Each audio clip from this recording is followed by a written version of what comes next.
गोपेश्य गोपिकान्तो राधाकान्तो नमस्तुते तप्तकाञ्चन गौराङ्गी राधे वृन्दावनेश्वरी वृषभानुसुते देवी प्रणमामि हरिप्रिये वाञ्छाकल्पतरुभ्यश्च कृपासिन्धुभ्यः पतितानां पावनेभ्यो वैष्णवे नमो नमः। जय श्री कृष्ण चैतन्य प्रभु नित्यानंद श्री अद्वैत गदाधर शिव सदि गौर भक्तवृंद।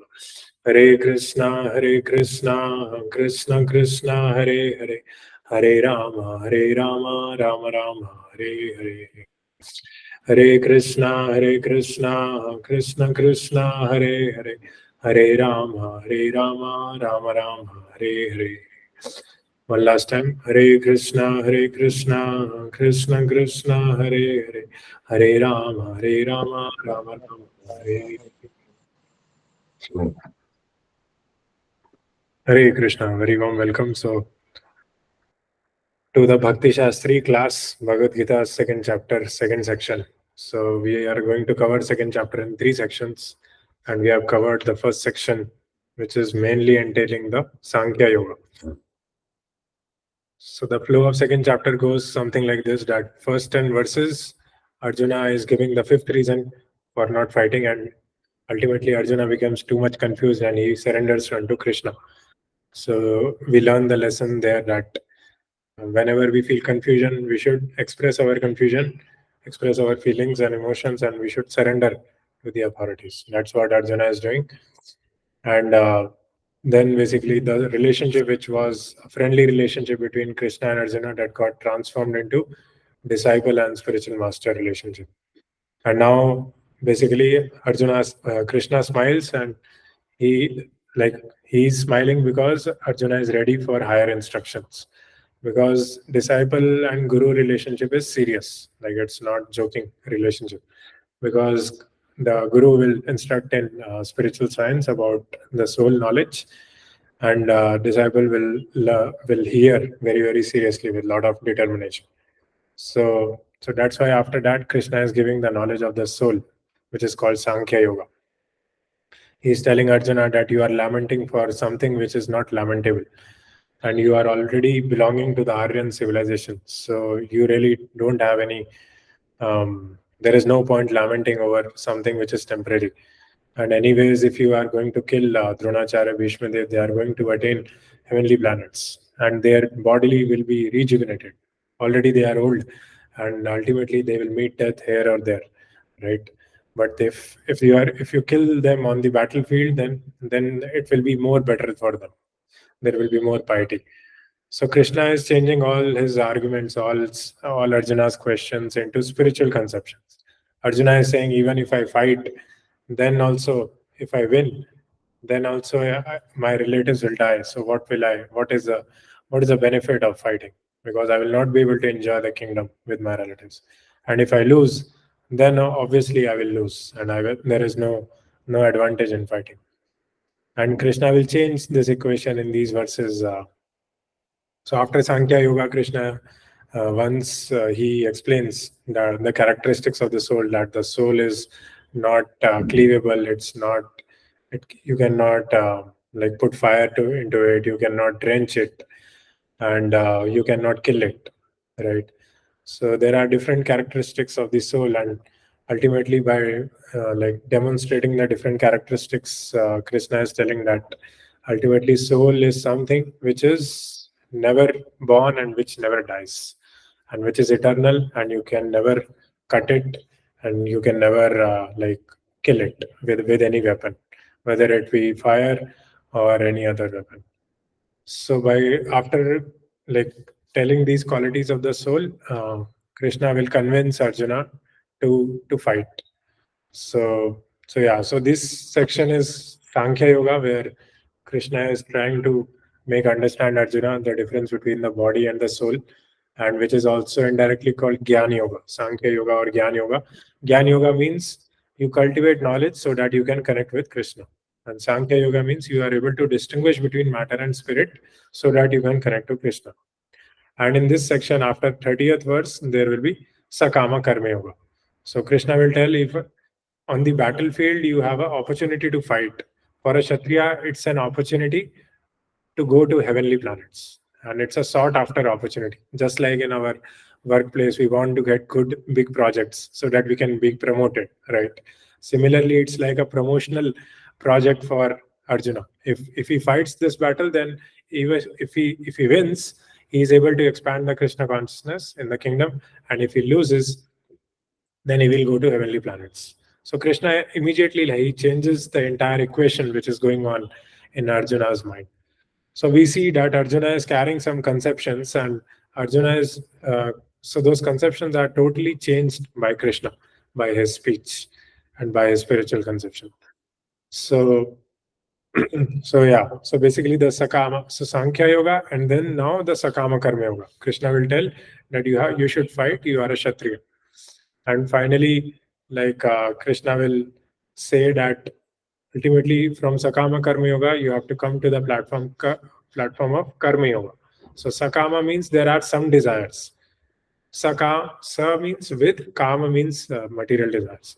So you are doing Karma Yoga, but it is not pure Karma Yoga. You have some desires, you have some like two pocket program, our Maharaj says, that one pocket for Krishna, one pocket for myself. But that doesn't work, because ultimately Krishna will, the bhakti is not static. Either you are going upstream or you are going downstream. It's not, you're not always basically, you cannot remain at one place for long. So that's why we should always go upstream. We should always be eager to share our realizations. And that sharing and that like experiencing of rasa, that always keeps us beyond the three modes of nature. And once then Krishna tells Arjuna that beyond Sakama Karma Yoga and Karma Yoga is Buddhi Yoga. That's what he starts telling from the 40th verse. And then he explains 40th verse that how you can perform Karma Yoga with Buddhi Yoga like in your mind. And finally, then Arjuna asks question that what is the symptom of a Sthita Pragya devotee? Sthita Pragya means a person whose intelligence is completely fixed on Krishna. How does he walk? How does he talk? How does he pray? How does he chant?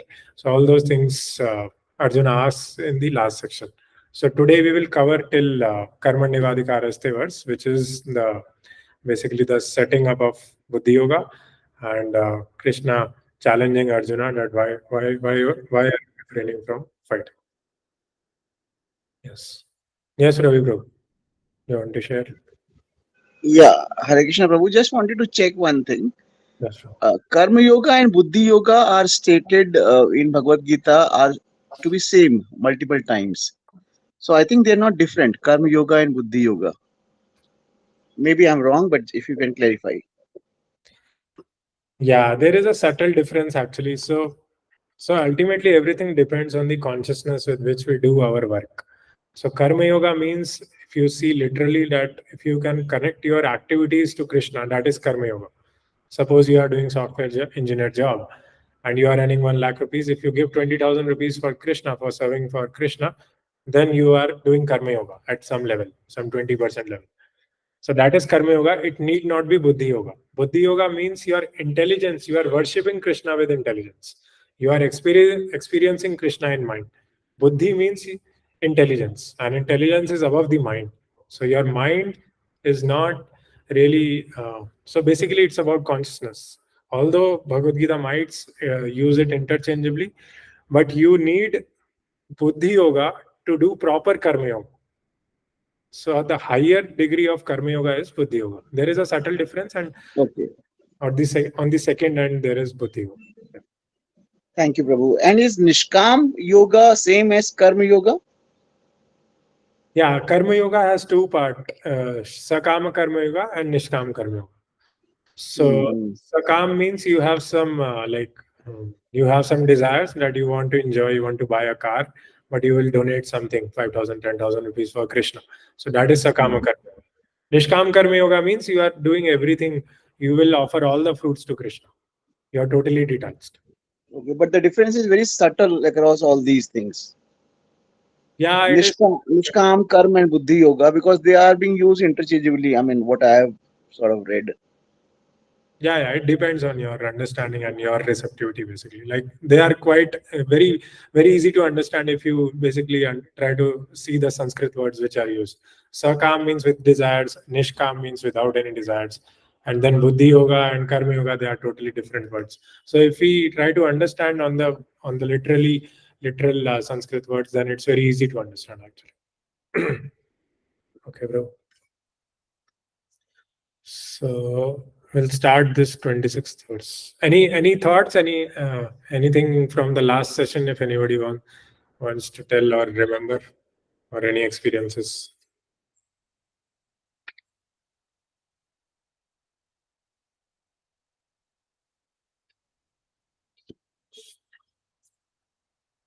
Yes, bro. Pradeep Rover. Hare Krishna Prabhu.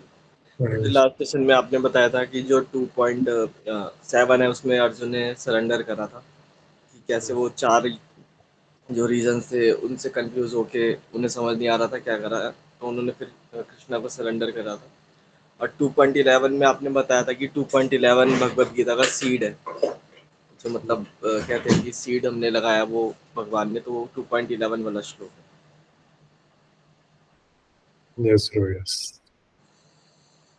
So Arjuna was not feeling satisfied after giving the four reasons, because like Arjuna is feeling mixed emotions. He knows that what Krishna is saying, that is correct, but still he is not satisfied because he's seeing the relatives in front of him.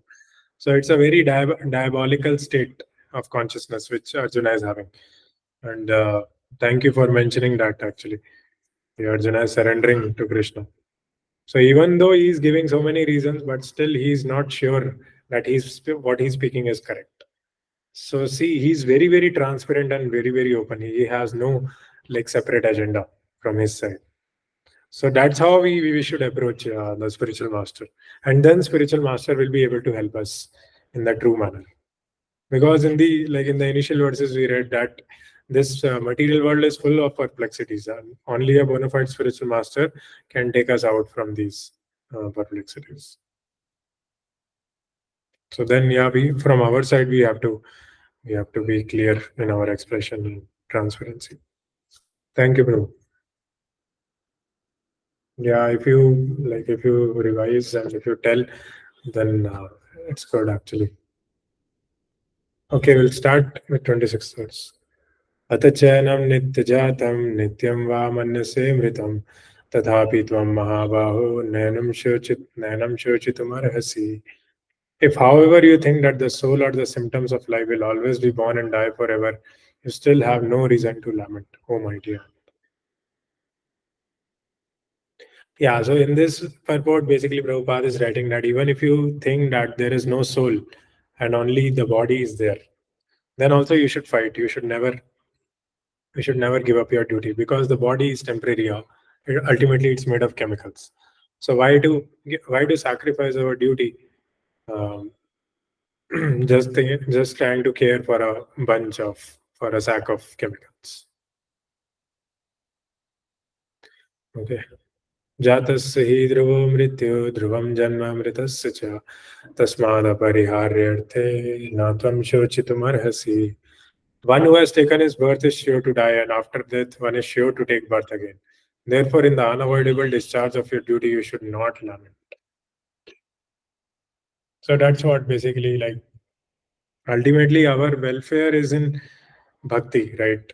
Anything else, any other material attachments, that will not help us. Ultimately, Krishna, when we take the next body, Krishna makes us forget everything: whose son we were, whose parent we were, whose basically which car we were possessing, which flat we were possessing. Everything is made forgotten by Krishna. Makta smritir jnanam aponam cha, right? So, so only thing which will help us is unavoidable discharge of our duty. Dharmo rakshati rakshata. When we do our duties nicely in a mode of service, and when we do our bhakti nicely, then we remain connected to Krishna. And that piety, that faith, we will carry to the next body also. So when we are given the opportunity to do bhakti in the next life, then automatically the sanskaras which we have developed in the previous life, those are triggered, and all the association that gives us immediate ecstasy, immediate stimulus for doing devotional service. Yeah.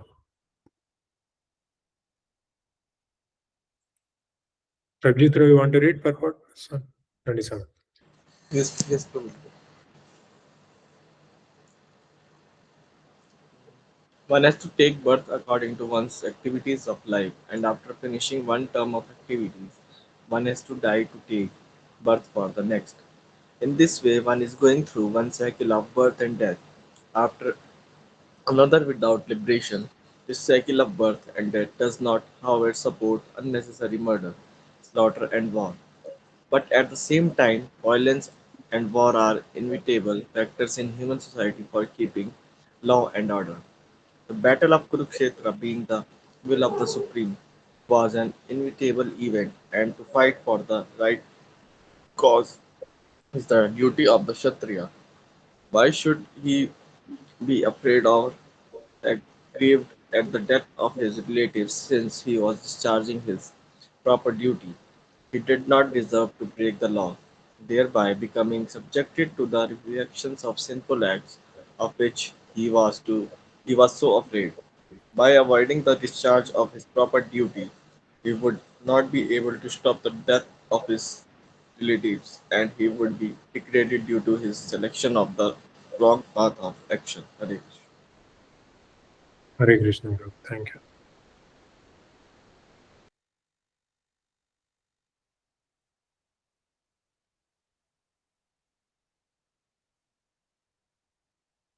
Yeah, so basically, Prabhupada is saying that according to our activities in our previous life, we take the next birth. And again, one has to die again if one takes birth in this material world. So in this way, like until we don't finish our karma quota and we are not becoming pure devotees, we keep taking this cycle of birth and death without liberation. But one point Prabhupada is saying that like when you are born in this material world, you should not unnecessarily commit murder, slaughter, and war. Because at the same time, violence and war are inevitable factors in human society for keeping law and order. So this is a very subtle fact that how to do war, how to chastise, how to chastise for the right reason instead of some people say I'm being angry on my family members because I want to correct them, I want to elevate them to Krishna consciousness. But but your consciousness matters a lot. Prabhupada used to chastise, but his Krishna consciousness was very high. Like he could use his anger in Krishna service. But are we at that position? Hanuman also did. Hanuman burnt in the entire Lanka by using his anger. And Krishna is also inciting anger in Arjuna because without anger, Arjuna cannot fight. So using anger for the right reason is not bad. But when we are dealing with ourselves, when our consciousness is not so elevated, then we have to be very careful. Like, yeah,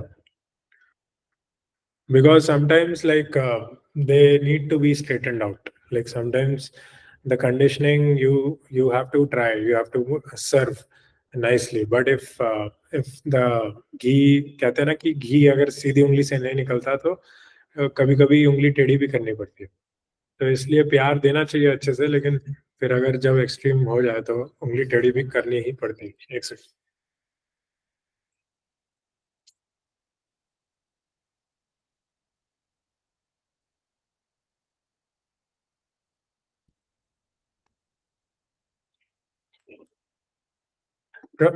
Prabhjeet प्रभु, आप ये वाला पढ़ेंगे एक बार? जी प्रभु.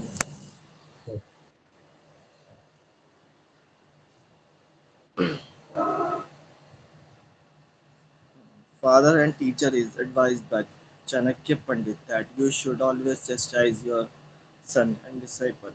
Always find out mistake. Don't be angry, but it is the business of the teacher and the father simply to find out your mistakes, not to find out you are doing good things. Never recognize the disciple's business or son's business as very good. Then they will spoil. That is the injunction of Chanakya Muni.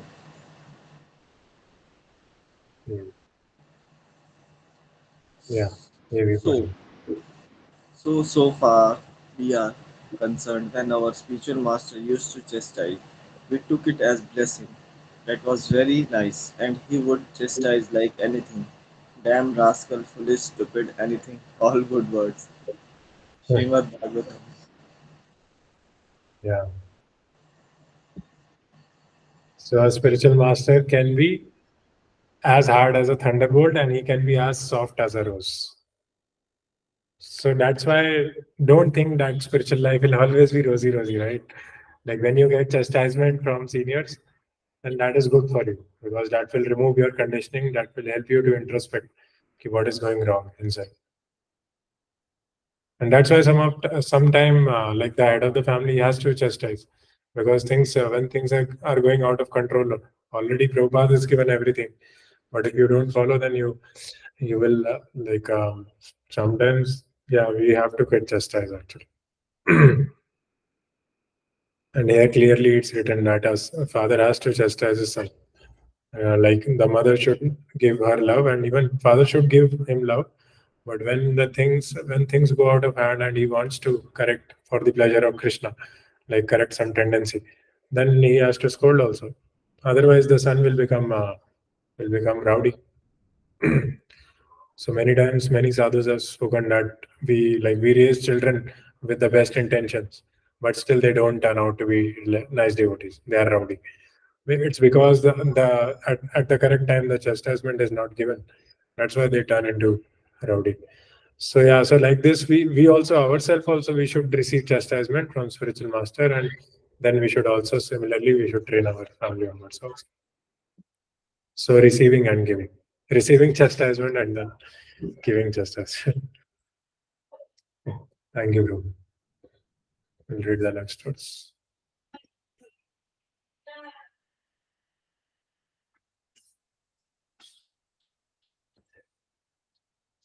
अव्यक्तादीनि भूतानि व्यक्तमध्यानि भारत अव्यक्तनिधनानि एव तत्र का परिदेवना.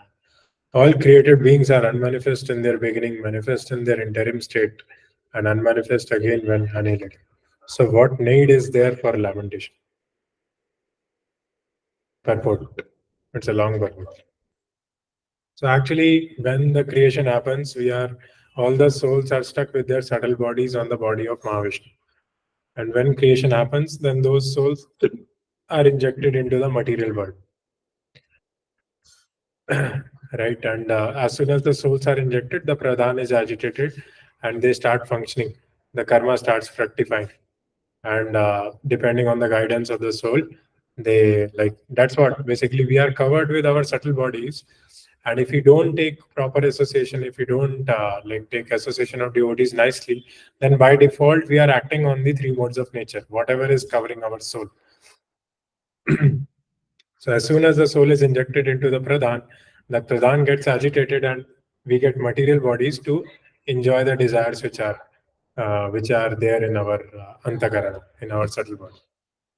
But that's why basically it said that Brahman Brahmite Kon Bhagyavanji Guru Krishna Prasade Bhai Bhakti Latami.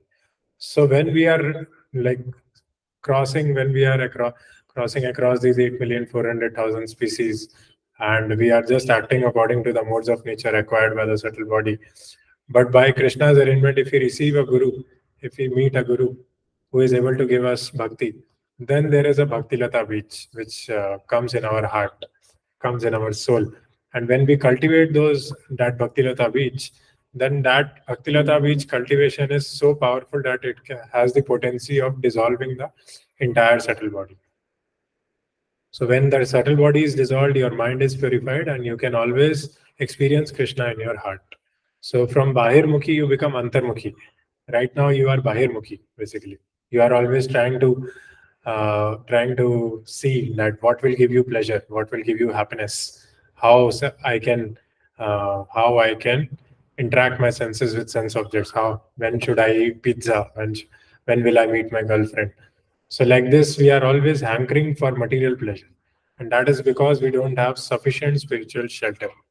So once we cultivate this habit of accepting and receiving bhakti rasa and condensing it in our heart, then basically we can experience Krishna in our heart, and then we can experience a higher taste. So Vishayavini vartante niraharasya dena raso varjan rasopyasya param drishtva nivartate. So by default, this material body, it is meant to enjoy. Anandamaya bhyasat. Every soul wants to enjoy. Everybody wants to become happy. But like you, that's why you cannot deprive the body of material pleasure also for a very long time, unless you give it higher taste, unless you give it spiritual rasa. So raso varjam rasopyasya param drishtva nivartati. So although we cannot restrain ourselves from material pleasures, but when you receive a higher taste, then param drishtva nivartati. So just like when we drive Mercedes car, we don't want to drive auto. So this Krishna consciousness is like that, Mercedes car. Okay. Himanshu Prabhu, you want to read? Sure, Prabhu. Accepting that there are two classes of philosophers, one believing in the existence of the soul and the other one believing in the and the other not believing in the existence of the soul. There is no cause for lamentation in either case. Non-believers in the existence of the soul are called atheists by followers of Vedic wisdom. Yet even if for argument's sake we accept this atheistic theory, there is still no cause for lamentation. Apart from the separate existence of the soul, the material elements remain unmanifested before creation. From the subtle state of non-manifestation comes manifestation, just as from ether, air is generated, from air, fire is generated, from fire, water is generated, and from water, earth becomes manifested. From the earth, many varieties of manifestations take place. Take, for example, a big skyscraper manifested from the earth. When it is dismantled, the manifestation becomes again unmanifested and remains as atoms in the ultimate stage. The law of conservation of energy thus remains, but in course of time things are manifested and unmanifested. That is the difference. And what causes therefore limitation, either in the stage of manifestation or in unmanifestation? Somehow or the other, even in the unmanifested stage, things are not lost. Both at the beginning and at the end, all elements remain unmanifested, and only in the middle are they manifested, and this does not make any real material difference. Should I proceed? Yeah, you can read that. And if we accept the Vedic conclusion as stated in the Bhagavad Gita that these material bodies are perishable in due course of time, antamanta ime deha, but that the soul is eternal, nitya syukta Sorry. शरीरिना शरीरिना लिखा है. Yes. Okay. So, Okay. And if we accept the Vedic conclusion as stated in the Bhagavad Gita that these material bodies are perishable in due course of time, but that the soul is eternal, then we must remember always that the body is like a dress. Therefore, why lament the changing of a dress? The material body has no factual existence in relation to the eternal soul. It is something like a dream. In a dream, we may think of flying in the sky or sitting on a chariot as a king. But when we wake up, we can see that we are neither in the sky nor seated in the chariot. The Vedic wisdom encourages self-realization on the basis of the non-existence of the material body. Therefore, in either case, whether one believes in the existence of the soul or one does not believe in the existence of the soul, there is no cause for limitation for loss of the body. Hare Krishna. Hare Krishna. Thank you. Yeah, so in the morning also we were hearing and discussing that unless we remember Krishna and unless we understand that we are not this body, we are a spirit soul, it is just a dream, because modes of nature are moving us and we never understand the reality, the absolute truth. So it's like a matrix that if you are always stuck in the Mayajal and you never understand what is the reality. So that's what Prabhupada is writing here also, right? It is something like a dream. In a dream, we may think of flying in the sky or sitting on a chair. So we might think that there is so much pain in living with this person, but actually that is a dream. That pain is only because of our own bodily conception. So only way to deal with these situations is to somehow elevate our consciousness by taking devotee association and reading from Bhagavad Gita. So basically, this creation and annihilation, it's like extending of a staircase. So the subtle state of non-manifestation comes manifest. So this Panch Mahabhuta, Bhumir, Apo, Anal, Vayu, Kham, Mano, Kham. So basically, from ether, there comes air, and from air, fire is generated. From fire, water is generated, and from water, earth is generated. So the more subtle aspects, from the more subtle aspects, the less subtle aspects manifest. For example, ether is the most subtle, and beyond ether, there is the mind. And beyond mind, there is intelligence, more subtle. And beyond intelligence, more subtler is the soul. So like this, when creation happens, then the more subtler things manifest in the form of less subtler things. And when annihilation happens, then again the more subtle things like body, they are dissolved by the less subtler things. So when you see in Bhagavatam, Yudhishthir Maharaj, he leaves his body in the first canto, I think, 14th or 15th chapter. He is actually meditating on the soul, and he is able to retract all his life years and merge into the soul. So that's how he is able to retract his consciousness from the body, and he is able to focus inward in the soul, in the super soul and soul. And that's how he left his body. That's what, like previously, people used to learn Ashtanga Yoga. And yeah, like that's how like a devotee's life should be, inner life, basically inner journey. Yeah. Okay, let's read the next verse.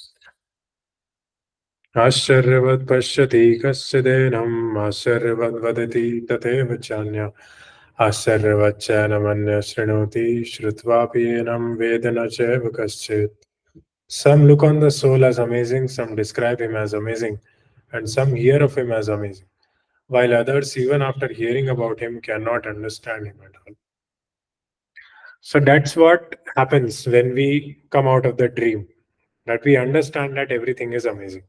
Just like we were discussing yesterday, that when we discuss about Prabhupada, when we discuss about spirituality, how Bhaktisiddhanta's speech transformed the conceptions of Prabhupada, then actually we can understand we are on the spiritual platform. And in the spiritual platform, everything is amazing. The soul is amazing, and Krishna is amazing, and the hearing of that soul is also amazing, and the content about that soul, which you are speaking about, that soul, that description, that is also amazing. So the content is also amazing, the subject is also amazing, the hearing is also amazing, and the speaker is also amazing. So everything becomes amazing when you are on the spiritual platform. Okay. And that's what Radha Govind Maharaj is also telling these days, that ultimately our real sukh is that जीव कृष्णा को ही पाने में असली सुख है. तो ये natural propensity है. जब हम कृष्णा को एक्सपीरियंस करते हैं, कृष्ण भक्ति करते हैं, हरे कृष्ण महामंत्र करते हैं, हरे कृष्ण कृष्ण कृष्ण हरे हरे, हरे राम राम राम हरे. जब हम प्रसाद खाते हैं, जब हम भक्तों की सेवा करते हैं, वैष्णव सेवा, जब हम डीडी वर्शिप करते हैं, ये सारे जो एक्टिविटीज हैं, ये बड़ी नेचुरल एक्टिविटीज हैं, and that comes very naturally to any soul, है ना. डेट्स वाई मतलब अगर जैसे आजकल कोई नाम संकीर्तन के लिए जाता है स्ट्रीट्स में, तो immediately people's curiosity is aroused, and sometimes people approach also. When Jagannath Rath Yatra goes, they are throwing laddus towards the devotees, like they want to serve the devotees. So they become attracted by the kirtan, by the ratha, by the Jagannath deities. So naturally this propensity is there, inherent in every soul. So we cannot deny any soul of doing bhakti, because that is the natural position, that is the real position in the spiritual world from where we are coming. Jivere Swarupa Krishna Ranityadas. Okay, purport will read now. So this is an amazing verse, because amazing word is used 6 times, and I like this verse very much. Since Gita Upanishad is largely based on the principles of the Upanishads, it is not surprising to also find this passage in the Katha Upanishad. Shravanayapi bahubir yo nalabhya shrunvanto pi bahavo yam navidyu आश्चर्य वक्ता कुशलोस्य लब्धा आश्चर्यस्य ज्ञाता kushala The fact that the atomic soul is within the body of a gigantic animal, in the body of a gigantic banyan tree, and also in the microbic germs, millions and billions of which occupy only an inch of space, is certainly very amazing. So see, like we keep lamenting that we didn't get a good job, we didn't get a good wife, or we don't have a car, we are not getting sufficient salary. But actually, the reality is that you are just a soul, and if you will serve Krishna with a lot of determination, then Krishna will arrange everything. That is amazing. So everybody is a soul. So if we can understand and we can operate on that platform, the life becomes very peaceful and very blissful. So that's what this verse is saying. That even the biggest elephant, that also is a very tiny soul. And the smallest amoeba, that is also a very tiny soul. Such an amazing soul it is. Men with a poor fund of knowledge and men who are not austere cannot understand the wonders of the individual atomic spark of spirit. Even though it is explained by the greatest authority of knowledge, who imparted lessons even to Brahma, the first living being in the universe. So when I met my Shiksha Guru for the first time, I asked this question that why these four regulative principles? What is the goal of these four regulative principles? So his answer was that unless you follow these four regulative principles, you you will not be able to cultivate your spiritual conception. So if you were so a devotee's life is a life dedicated to Brahman realization. So when you live a life dedicated to Brahman realization, then Krishna will give the realization of Paramatma and Bhagwan. So he gives in sparks, basically. It's not a continuous because we are not qualified, but he gives it. So that's why all these rules and regulations, these are because so that we can remember Krishna and we can understand that by remembering Krishna, we are a spirit soul and we can live that life throughout. And a devotee molds his life so that he doesn't forget Krishna and he's always focusing and giving priority to his spiritual activities. And that cannot be done without like appropriate austerity and without cultivating knowledge. So that's why you should be austere also, and you should cultivate knowledge also. We are cultivating knowledge by hearing Bhagavad Gita, and we are being austere by keeping Ekadashis and rising early in the morning, like performing Mangalarti, doing chanting, and basically serving Vaishnavas. And even like if you are coming to these sessions, this is also an austerity on your part, right? You can go to any club or any mall on a Sunday. Why are you coming here? Because you have a spark to understand Krishna and you want to hear more about Krishna. So that you can basically your convictions can be solidified and your bhakti can be condensed and you can understand that you are not the body or spirit soul. So both these parameters are important to understand the spiritual knowledge. Okay. Any questions till now? Ravi Prabhu, are you happy with that question answer or I did not answer it No, no, appropriately? yeah, Prabhu, it was perfectly fine. It was perfectly fine.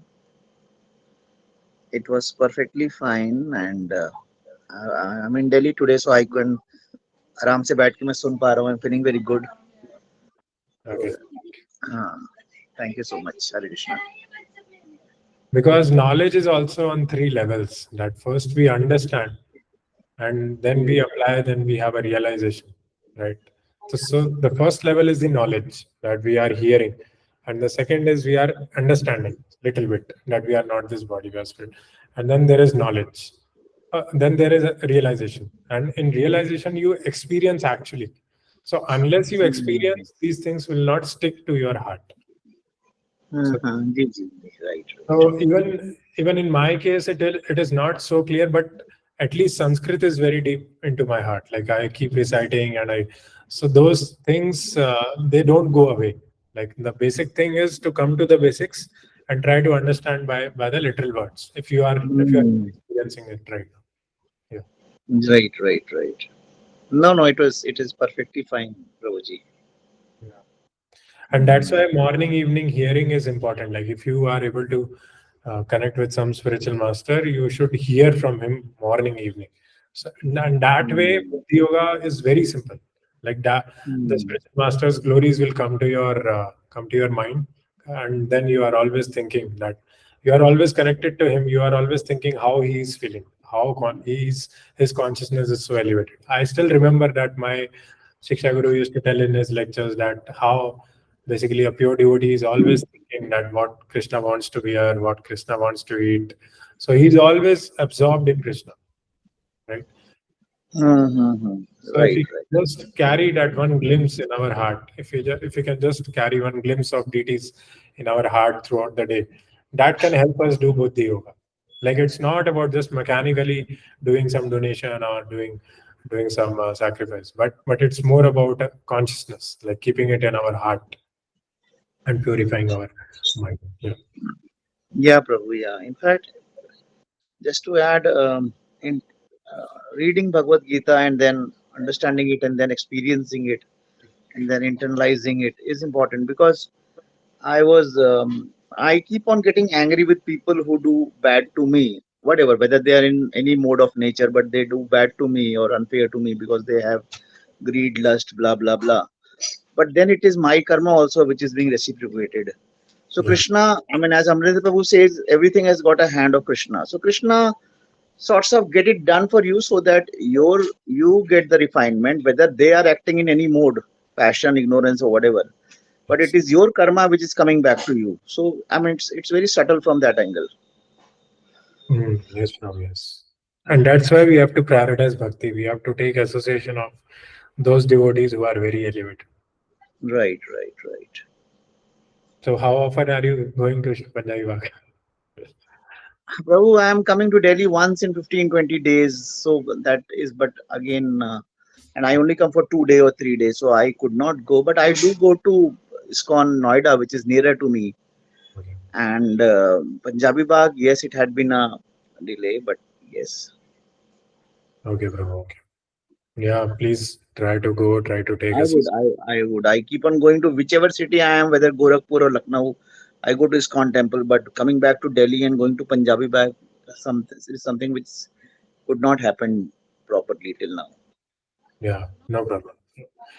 Because when we associate with those devotees who have dedicated their moment to live on spiritual platform, and when we serve those devotees, when we assist those devotees in their service, then automatically we will receive mercy, and ultimately our spiritual conception is increased.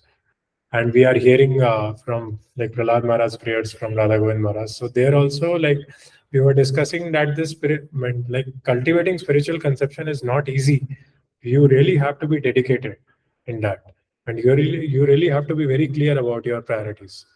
And the comprehension of Bhagavad Gita is one of the most important things in order to cultivate spiritual conception. So in the fifth chapter, we will learn that a person who is totally able to understand that he's a soul, he sees the body different from the soul. And when he's eating, when he's walking, when he's evacuating, he can see that the body is doing on its own. He himself has no interaction with the body. He himself is just a spirit soul.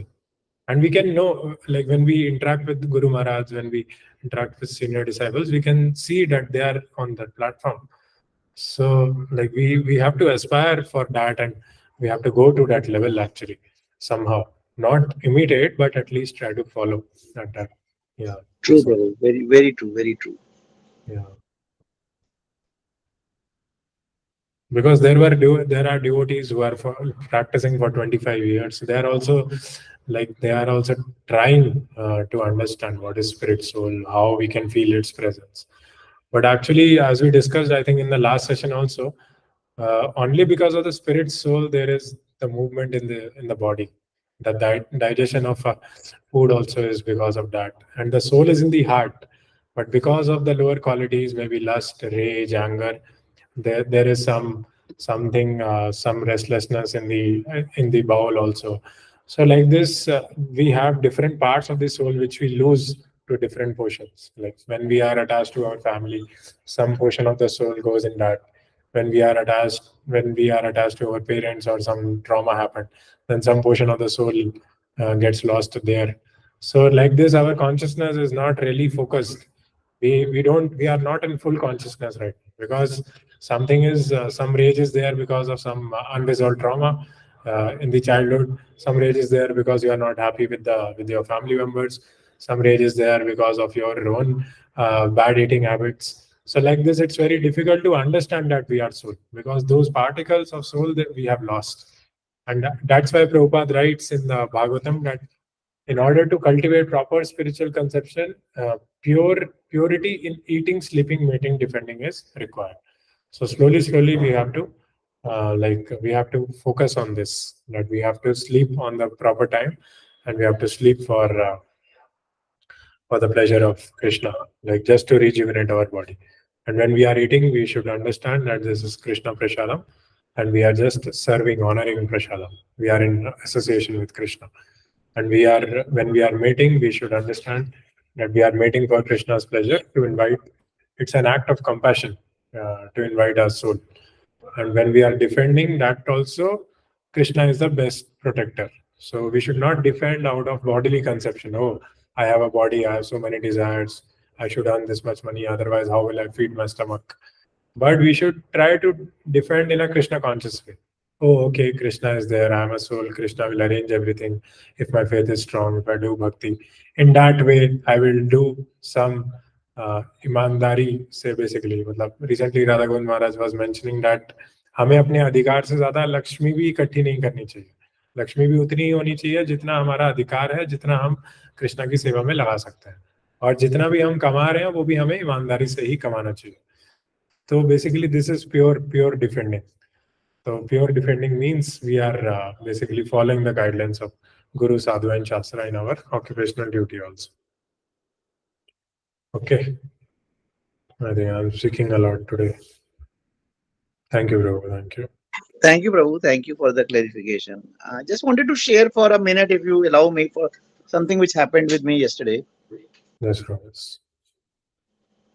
Go ahead. I Go ahead. mean, yeah, basically, we say that attachment to family and moh and attachment to family sometimes becomes a stumbling block in your bhakti, or while your material conception of life gets enhanced if you are doing so much for the family and you are attached to the family, right? It is against the bhakti yoga. I mean, that way. If you are too much attached, right? Yeah, too much attached. Yeah. But for example, I mean, I'm attached to my son who is in US, and he's a good human being, and I keep on telling him about Bhagavad Gita and the purpose of life while he's pursuing his own thing in Silicon Valley. Yeah. And he's also struggling with his उसकी भी तबीयत खराब होती है, काफी बीच बीच में तबीयत खराब होती है, and he shares, मेरी तबीयत ठीक नहीं है, मुझे ये हो गया है, मुझे पेट में ये हो गया है, कुछ इन्फेक्शन हो गया है, कुछ he keeps, I mean, as everyone faces the three types of given by Maya, three types of, so he also is having bodily problems while whatever he is earning in US or whatever. So now he's ill for last few weeks and months, and he's not able to talk to me. And yesterday he wrote to me that, Papa, I'm ill for last few months, and job is okay. Job is also a struggle and everything. He got visa there and everything. And he sort of said that, give me few months to recover while I'm not able to talk. I'm very ill.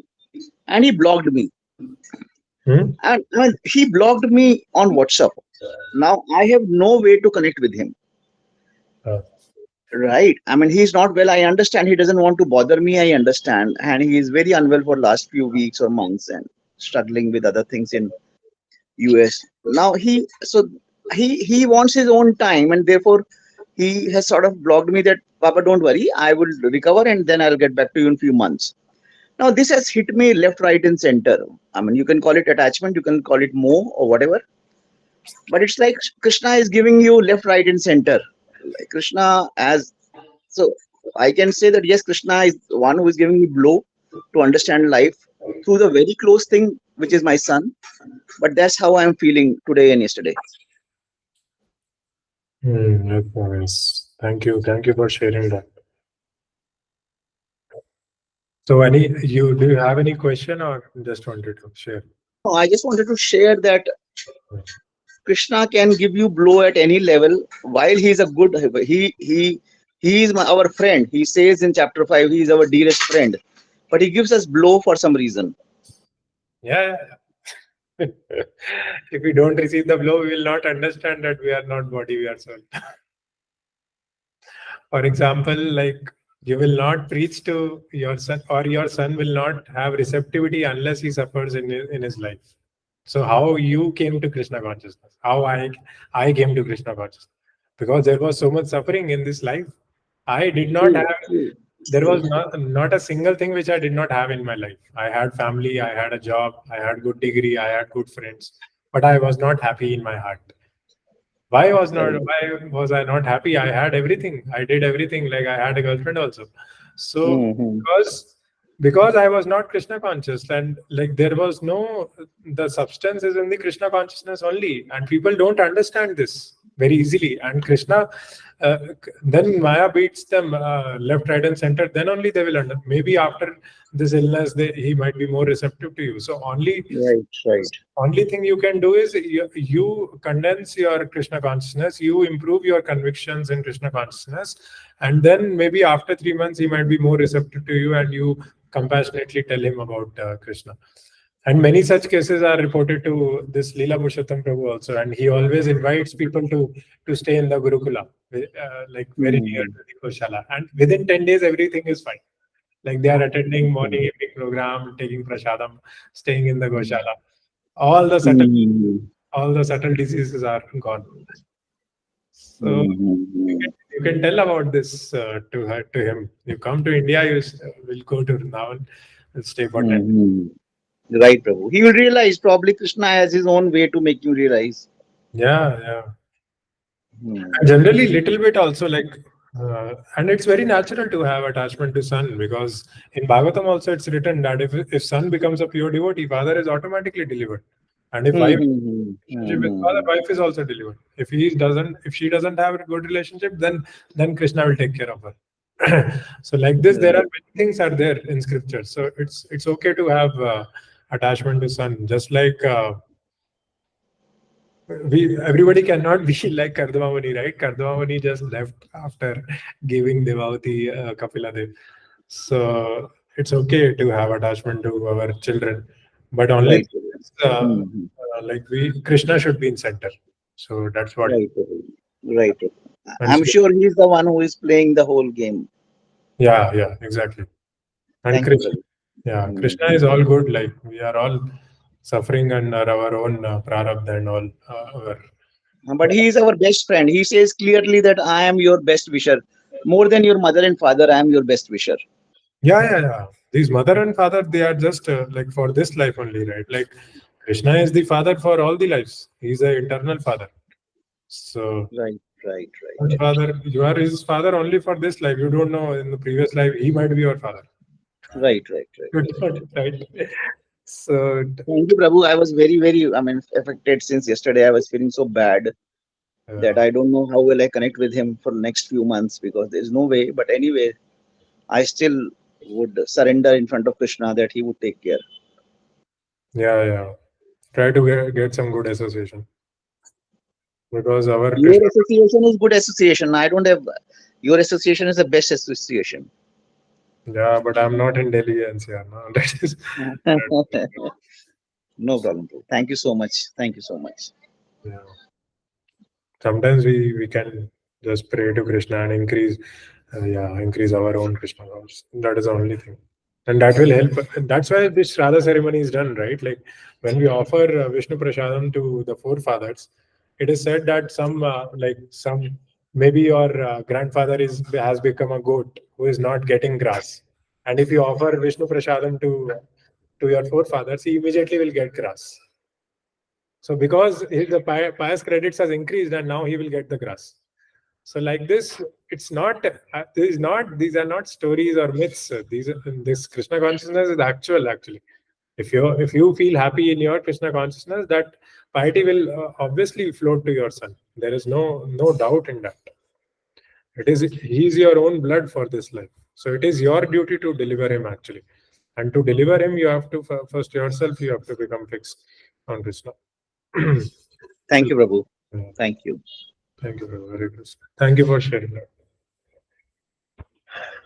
Yeah, anything else anybody wants to add? Aman Prabhu, if you want to add anything. I'm speaking like anything. Yeah. No, Prabhu, I was just hearing lots of good realizations from the devotees. So it's wonderful. Yeah, thank you. Okay, we'll cover it fast now. Dehi nityam avadhyoyam dehi sarvasya bharata tasmat sarvani bhutani na tvam shochitum arhasi. O descendant of Bharata, he who dwells in the body can never be slain. Therefore, you need not grieve for any living being.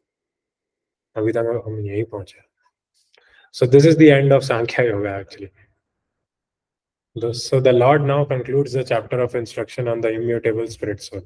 In describing the immortal soul in various ways, Lord Krishna establishes that the soul is immortal and the body is temporary.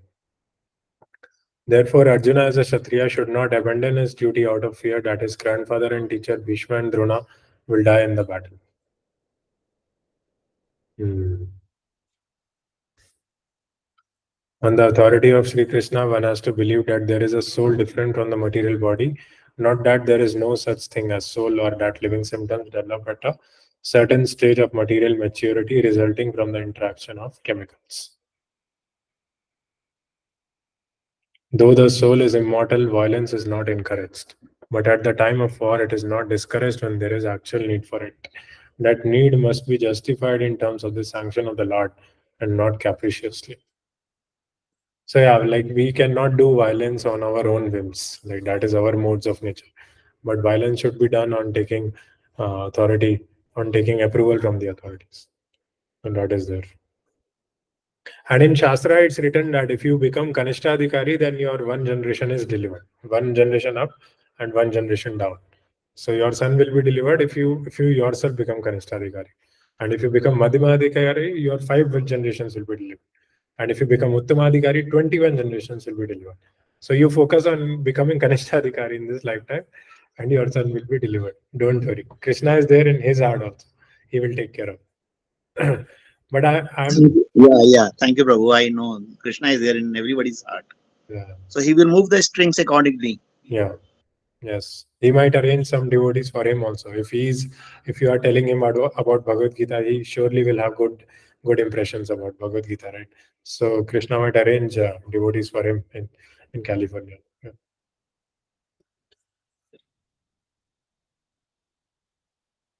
But actually, in Kali Yuga, like there are a lot of distractions. Even these similar discussions I used to have with one more devotee. His name is Dipesh. So, but he became totally distracted. Like even after attending our sessions, he used to see devotees in book distribution, and he got some sukriti. But because of the past struggles, he was not able to stick to the path. So distractions are a lot, but it is our duty to somehow realign ourselves again and again. And we are carrying so much kalmash in our heart that will come out. So we have to tolerate that. We have to vent it out, finding the right resource, and then reinstate ourselves in our relationship with Krishna. Yeah. So that is it. Like our sadhana should be strong. Yeah. Sadhana and association, both the things. The person, the devotee which we are in close association with, and our daily morning, evening sadhana. स्वधर्ममपि चावेक्ष्य न विकम्पितुमर्हसि धर्म्यादियुद्धाश्रयोऽन्यात् क्षत्रियस्य न विद्यते. Considering your specific duty as a Kshatriya, you should know that there is no better engagement for you than fighting on religious principles. And so there is no need for hesitation. Yeah, so now basically Krishna is convincing Arjuna on the basis of Sakama Karma Yoga that you should follow his Varna and Ashrama. And based on that, also you should fight. Aman bro, you want to read? Purport? Yeah, sure. Uh, Out of the four orders of social administration, the second order for the matter of good administration is called Kshatriya. Kshat means hurt. One who gives protection from harm is called Kshatriya. Triyata, to give protection. The Kshatriya are trained for killing in the forest. A Kshatriya would go into the forest and challenge a tiger face to face and fight with the tiger with his sword. When the tiger was killed, it would be offered the royal order of cremation. This system has been followed even up to the present day by the Kshatriya kings of Jaipur state.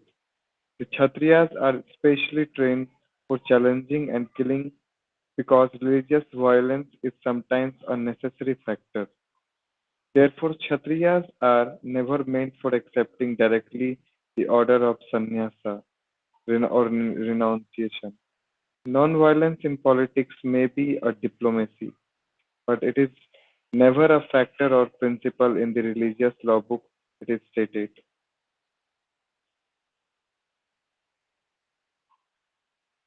You can skip this. In the battlefield, a king or Kshatriya, while fighting another king envious to him, is eligible for achieving the heavenly planets after death, as the Brahmana also attains the heavenly planet by sacrificing animals in the sacrificial fire. Therefore, killing on the battlefield on religious principle and killing animals in the sacrificial fire are not at all considered to be acts of violence because everyone is benefited by the religious principle involved. The animal sacrificed gets a human life immediately without undergoing the gradual evolutionary process from one form to another, and the Kshatriya killed on the battlefield also attains the heavenly planets, as do the Brahmanas who attains them by offering sacrifice. There are two kinds of Savadharmas, specific duties as long as one is not liberated. One has to perform the duties of his particular body in accordance with religious principle in order to achieve liberation. When one is liberated, one's dharma, specific duty becomes spiritual and is not in the material bodily conception. In the bodily conception or so could you please Sorry, bro. okay, fine. In bodily conception. In the bodily conception of life, there are specific duties for the Brahmanas and Kshatriyas respectively, and such duties are unavoidable. Savadharma is ordained ordained by the Lord, and this will be clarified in the fourth chapter. On the bodily plane, Savadharma is called Varnashrama Dharma, or man's stepping stones for spiritual understanding. Human civilization begins from the stage of Varnashram Dharma, or specific duties in terms of specific modes of nature of the body operates.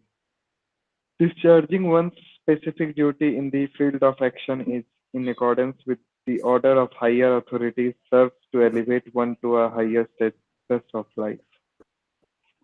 Hare Krishna. Oh, Hare Hare Krishna, Prabhu. Thank you very much. Yeah. So basically, I have a one. Yeah. So animal killing that was allowed, and if Kshatriyas they were doing like they were killing uh And means yes, tiger or any other animal. So they were getting immediately liberated, or what was like means for Brahmanas it is written that in the during the sacrifice they will be liberated to human form of life. But what about those animals who were being killed by the Kshatriyas? hmm.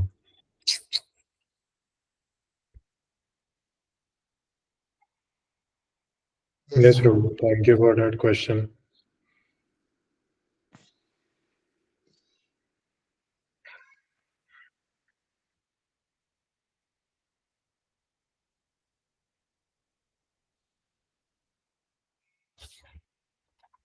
Yeah, I think I'll just revert back to you. So generally, like they are saying that if Kshatriyas they are fighting on the battlefield and they are killing the king which is envious of him, that will give them heavenly planets. And the Brahmanas, if they sacrifice animals And these Brahmanas are not ordinary Brahmanas. They are trained to recite proper qualified mantras, which can help the animal take the human life in the very next life.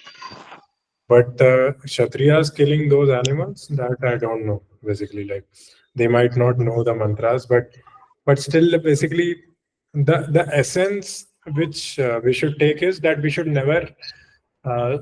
never stray away from our duties. Suppose if we are a software developer, we should do it for Krishna's pleasure. We should do big projects. We should not become that okay, this much I'm serving a beef eater, so this much karma will come. Those things will happen automatically, but we should do our duty nicely and try to maintain our Krishna consciousness as far as possible. And Swadharma, Prabhu, this is important thing. According to our position in the Varna and Ashrama, there is a specific set of duties.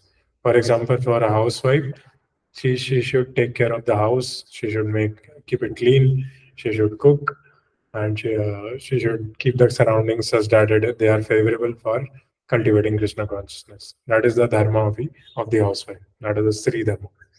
And dharma of a king is to protect his kingdom and try to keep everybody engaged in his occupational duty. And dharma of a Vaishnava is to propagate Krishna consciousness and do his own Krishna conscious duties. So, like that, according to the level of our Varna and Ashrama, we have a specific set of duties. And generally, like Kalau Shudra Sambhavas, but everybody is a Shudra in this age, but we can elevate ourselves by following this process and from Shudra to Vaishya to Kshatriya to Brahmana by following the process of Krishna consciousness. Yes, bro. Does that, Aman, I'll get back to you on this. I don't think the animal killed by Kshatriya is liberated, but the essence is that Kshatriya's natural propensity is to kill and fight. So that's why he cannot even deny if somebody asks him to fight or play a gamble. Also, even Yudhishthir Maharaj could not deny Duryodhan because he was a Kshatriya. So that is the essence, that they cannot deny some things, but it means that if they do that, it will incur sinful reactions. So that is also there. It's a very dharma and karma is very complex actually. Prabhu, I would just like to clarify because I've read about it in one of the uh, given by Prabhupada that yes, Kshatriya is allowed to kill animals. Number one, the reason is that they have to kill people in the war on the war front, and it is not easy to kill someone. So they are allowed as a practice to kill these animals. Anyway, they get the evolutionary thing. I mean, they get to the higher platform. The animals also and they don't eat it. I mean, these kshatriyas are not. I think they are not supposed to eat the animal while they kill it. They kill it so that they don't get that fear. They get the fear out of killing a person. So that is where I have read somewhere that in Srimad Bhagavat or somewhere I have read this. I can recall this that kshatriya it is fine for them to kill animal as a duty. They have to understand that killing is not easy. It's like surgeon. Surgeon has to do operation. He doesn't want to kill a person, but he has to be very strong enough to do the surgery. It's like that Prabhupada has explained somewhere. Mhm. Okay, Prabhu. Okay, I'll validate that. Thank you for sharing that. So let's read the next verse.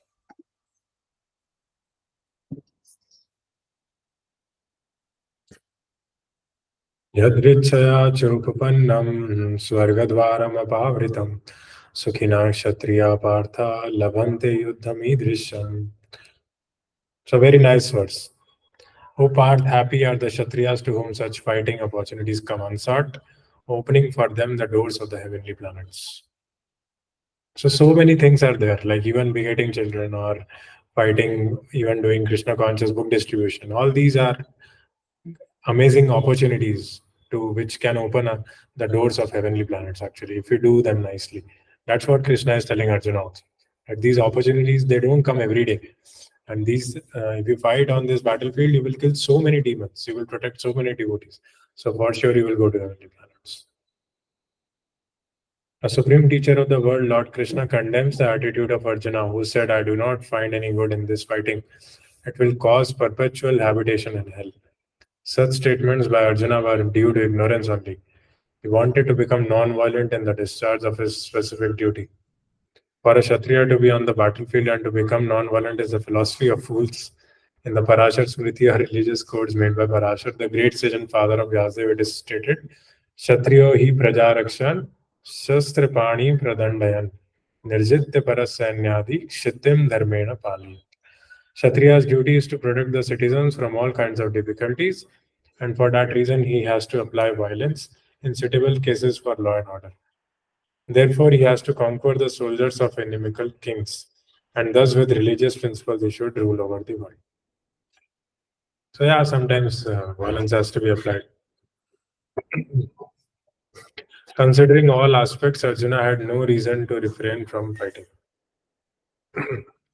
If he should conquer his enemies, he would enjoy the kingdom, and if he should die in the battle, he would be elevated to the heavenly planets, whose doors were wide open to him. Fighting would be for his benefit in either case. So Krishna has totally turned the equation which Arjuna gave. 180-degree turn. अथ चेत्त्वमिमं धर्म्यं संग्रामं न करिष्यसि तथा स्वधर्मं कीर्तिं च हित्वा पापमवाप्स्यसि. If, however, you do not perform your religious duty of fighting, then you will certainly incur sins for neglecting your duties and thus lose your reputation as a fighter. Yeah, if we neglect our duties, for example, if we have to offer bhoga to deities, if we don't do that we can feel the heavy heart within us. So duties have to be done, and if you want to elevate yourself from and change those duties, then you have to take guidance from your spiritual master. So yeah, and you have to be in the higher association. Arjun, purport. Yeah, anybody wants to read? Ravi Prabhu, you want to read? Yeah, sure. Arjuna was a famous fighter and he attained fame by fighting many great demigods, including even Lord Shiva. After fighting and defeating Lord Shiva in the dress of hunter, Arjuna pleased the Lord and received as a reward a weapon called Pashupati Astra. Everyone knew that he was a great warrior. Even Dronacharya gave him benedictions and awarded him the special weapon by which he could even kill even his teacher. So he was credited with so many military certificates from many authorities, including his adoptive uh, father Indra, the heavenly king. But if he abandoned the battle, not only would he neglect his specific duty as a Kshatriya, but he would lose all his fame and good name and thus prepare his royal road to hell. In other words, he would go to hell not by fighting but by withdrawing from battle. Hare Krishna. Hare Krishna. Thank you, Prabhu. Very nice purport actually. Because whatever benedictions and whatever opulences we have received, it is only because of the grace of Guru. And Krishna has a plan for us in which we will be able to utilize those opulences and benedictions in Krishna's service. And at that particular opportunity, if we give up, then that will not be appropriate. That will be like a sinful reaction. In the fourth chapter, we will learn about karma, and vikarma. So there basically, if you don't do your prescribed duties, that is also vikarma. So not doing our duties is also that attracts sinful reactions. So here we like Prabhupada is saying that Arjuna has received benedictions from Lord Shiva, Pashupata Astra. He has received benediction from Dronacharya to have a Brahmastra which can kill even his teacher, and he has received his benediction from his father Indra also. So all these benedictions have to be utilized in a proper way under the right guidance, and this is the best opportunity to kill all the demons on the battlefield of Kurukshetra. So similarly with Hanuman also we see, right, like he got benediction from from all the demigods that he will always be effulging. And he got benediction from from Brahma, I think, that he can leave his body at his own will. And he got the benediction from sun god to fly a very long distance because he was trying to catch the sun. So he got multiple benedictions. He got benedictions from demigods. He got benedictions from Brahma, and his father was Pavan Devta. So even Pavan Devta is also like assisting him. And actually, he forgot all his benedictions when it was the time to jump from this Kanyakumari to Sri Lanka. And at that time, Jambuvan, he reminded him of his benedictions. So then when Hanuman got reminded of his benedictions, Jambuvan told him, "Oh, you don't remember? So many sages have blessed you. So many sages you have served, and like they are so happy with you, and you have so much spiritual power within you, and you can unleash that." And then Hanuman like took a deep breath and he pushed on the earth, and he concentrated his like life here to fly towards Lanka. So like that, sometimes we require these words of other devotees to motivate ourselves, because we have benediction, we have blessings of Prabhupada, we have blessings of our spiritual master, but we forget those actually. So it's important uh, to take right association in those situations. Yeah, many times my mentor tells me that like you are practicing, you are trying to be a Vaishnava. So try to think in a Vaishnava way. Don't try to minimize the standards. Like try to think in a Vaishnava way. Don't think that anybody else is a Vaishnava. You first think you are a Vaishnava, and then do things. Start from there. Then only you will do things correctly. So sometimes we need that motivation. Sometimes we need to be recognized as connected to disciplic succession.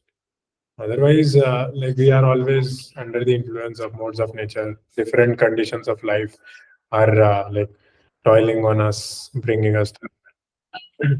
But yeah, that's why this association is like so that we can motivate each other and going forward towards Krishna. Yes, Prabhupada. So how did like Arjun defeat Lord Shiva? Lord Shiva is a very superior person. I mean, Indra's son is okay, Arjuna, but defeating Lord Shiva is like, I mean, Lord Shiva is at a very different platform than all demigods in these persons. He, Yeah, I think, I mean, here it yeah. is clearly written that Lord Shiva was dressed as a hunter. So it was Lord Shiva's trick basically to test Arjuna. So Arjuna was very dear to Lord Shiva. So and Arjuna Okay, passed that exam actually. It is okay, not, okay, okay, yeah, it is okay. not that he's getting defeated as Lord Shiva. He got Uh-huh. defeated as a hunter. Okay, okay, okay. Yeah, Yeah. thank you. So sometimes Krishna will give us test, and if he pass the test, he will basically decorate us with a quality.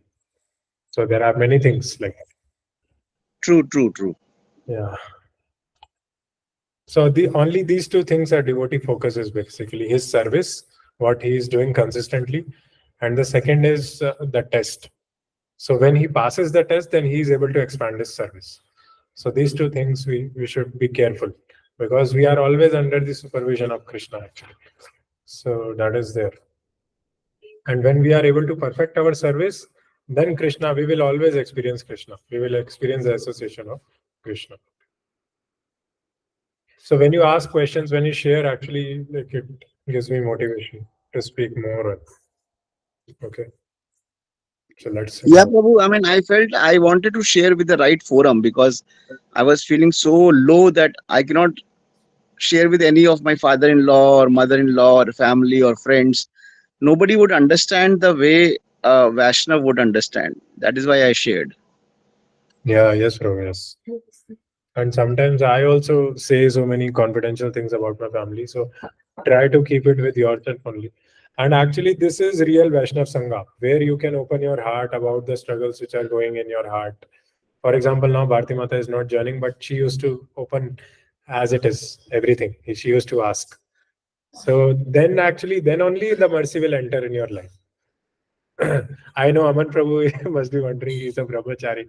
So, but all of us are in family life, so we are having our own struggles. So it's best to like open up, and then we will see that how we can apply scriptures in our life. Yeah. So whatever And I Prabhu, in Harikshavu, this you group were there telling were many something more about members. Yeah. Harikshavu. Sorry. Yeah. yeah. You were asking something, or you were just telling? No, I was just telling Prabhu, like we are all dealing with our own families, right? So so there are Oh, no. you are Yeah, only yeah. having dealing with your own mind, but we are dealing with 3-4 minds. So like Yeah, that, obviously. yeah, the burden is more. But Krishna is more merciful also. The nucleus of bhakti is also higher. So both pros and cons are there. Yeah, Ravi Prabhu, go ahead. No, I'm saying, I mean, in this group we had many more people, and I don't know, they attend some sessions and then they discontinue. So, I mean, I don't know. It depends on the Krishna consciousness or the way their conviction is, or the condition or the circumstances. I don't know, but it happens like that. Yeah. Today Pragya Mataji did not come. Actually, her Krishna consciousness is very strong. Pragya is very good actually, and she is leading Bhakti Vrikshas and also. And so today she did not come. But Ravi Prabhu, I would recommend you can join in the morning. We have started daily from 6:30 to 6:55, and Prabhu, I came in the morning today. Nobody was there. I was there from 6:15 to 6:30, 35. But I thought maybe Sunday it's not happening. Last no, 2 days I missed it. we are starting at 6:30. From 6:30 Acha. to But it 6:50. is written that 6:15 in the thing note. It is written 6:15. No, So sorry about that. I was alone chanting for 15-20 minutes and then I came out of the meeting. Yeah, sorry, bro. No problems. No problems. I'll come at 6:30, Prabhu. No problems. 30 to 7. Yeah. Any level of touch for Krishna at any point is fine. Any wherever we touch across, it's great. In whatever way we touch across. Yes, Prabhu. Yes. Utsahan Nishchaya Dhairya. Slowly, I am also trying to make space for Krishna in my life. Like although this child upbringing and supporting is okay, but sometimes it becomes overwhelming and you are not able to maintain your Krishna consciousness. So actually these things are primary things that come together and discuss about Krishna. Now in the morning from 7 to 8 we are hearing about Prahlad Maharaj's prayers. From 6:30 to 7 we'll read about Vishwadev's prayers, and in the evening we'll just relax, and we are reading Leelamrit also on Saturday. So at least this we should sustain for next 3-4 months. So last 3 months our focus was on Bhakti Shastri only. So now we are trying to, depending on Krishna, we are trying to increase our quota basically. So it's a collective effort. If you are more involved, then it will motivate me also. And Prabhu, I started one group in Shandila also where I was based at near Lucknow. वहाँ पे सब हैं, ladies हैं, बच्चे हैं. I mean, बच्चे in the sense the people who are working there, but they don't understand English. तो मैं पूरा हिंदी में उनको शुरू किया है. मैंने एक सेशन लिया है कि भगवान क्या है, कृष्णा क्या है, भगवत गीता में क्या है. तो इट्स गुड कि मैंने वहाँ पे 9-10 लोगों के साथ सेशन शुरू किया है शंडीला में. वो है कोई डाइवोर्सी है, सभी लोग अपना अपना चैलेंज फेस कर रहे हैं. गांव में बहुत गरीब लोग होते हैं, उनके अपने किसी का हस्बैंड मर गया है, किसी का हस्बैंड ड्रग एडिक्ट है. So they all have lots of problems in the villages, but they started listening to me about God, about Krishna. So I've just started this. अब मैं देखता हूँ उनको ऑनलाइन ले पाऊंगा, बिकॉज अब मैं दिल्ली में हूँ. अगर मुझे डेली करना है तो मैं उनको ऑनलाइन लेके आधे घंटे करूंगा रोज. Yes. Very nice, very nice. I'm very happy to hear this from Thank you, Prabhu. I got the motivation from you only. And I've given, they wanted Mala also कि आप दिल्ली जा रहे हो हमारे लिए माला लाना, तो हम माला करेंगे, 2-2 माला करेंगे. तो मैं दिल्ली से लेके जाऊंगा माला और भगवत गीता हिंदी में 2-3 लेके जाऊंगा. Yes, bro, very nice. Because that is our business actually. We should keep our consciousness strong and then transmit it to others. Because in this group already people are like chanting 16 rounds. So for example, in the morning, 5 people are coming. Leelamrit also 5 people are coming. Everybody is chanting 16 rounds. Everybody has a lot of devotion in his heart. But the people with whom you are dealing, you have to stay strong, because those are new people. They are having their own traumas, right? They would look for solution towards you, right?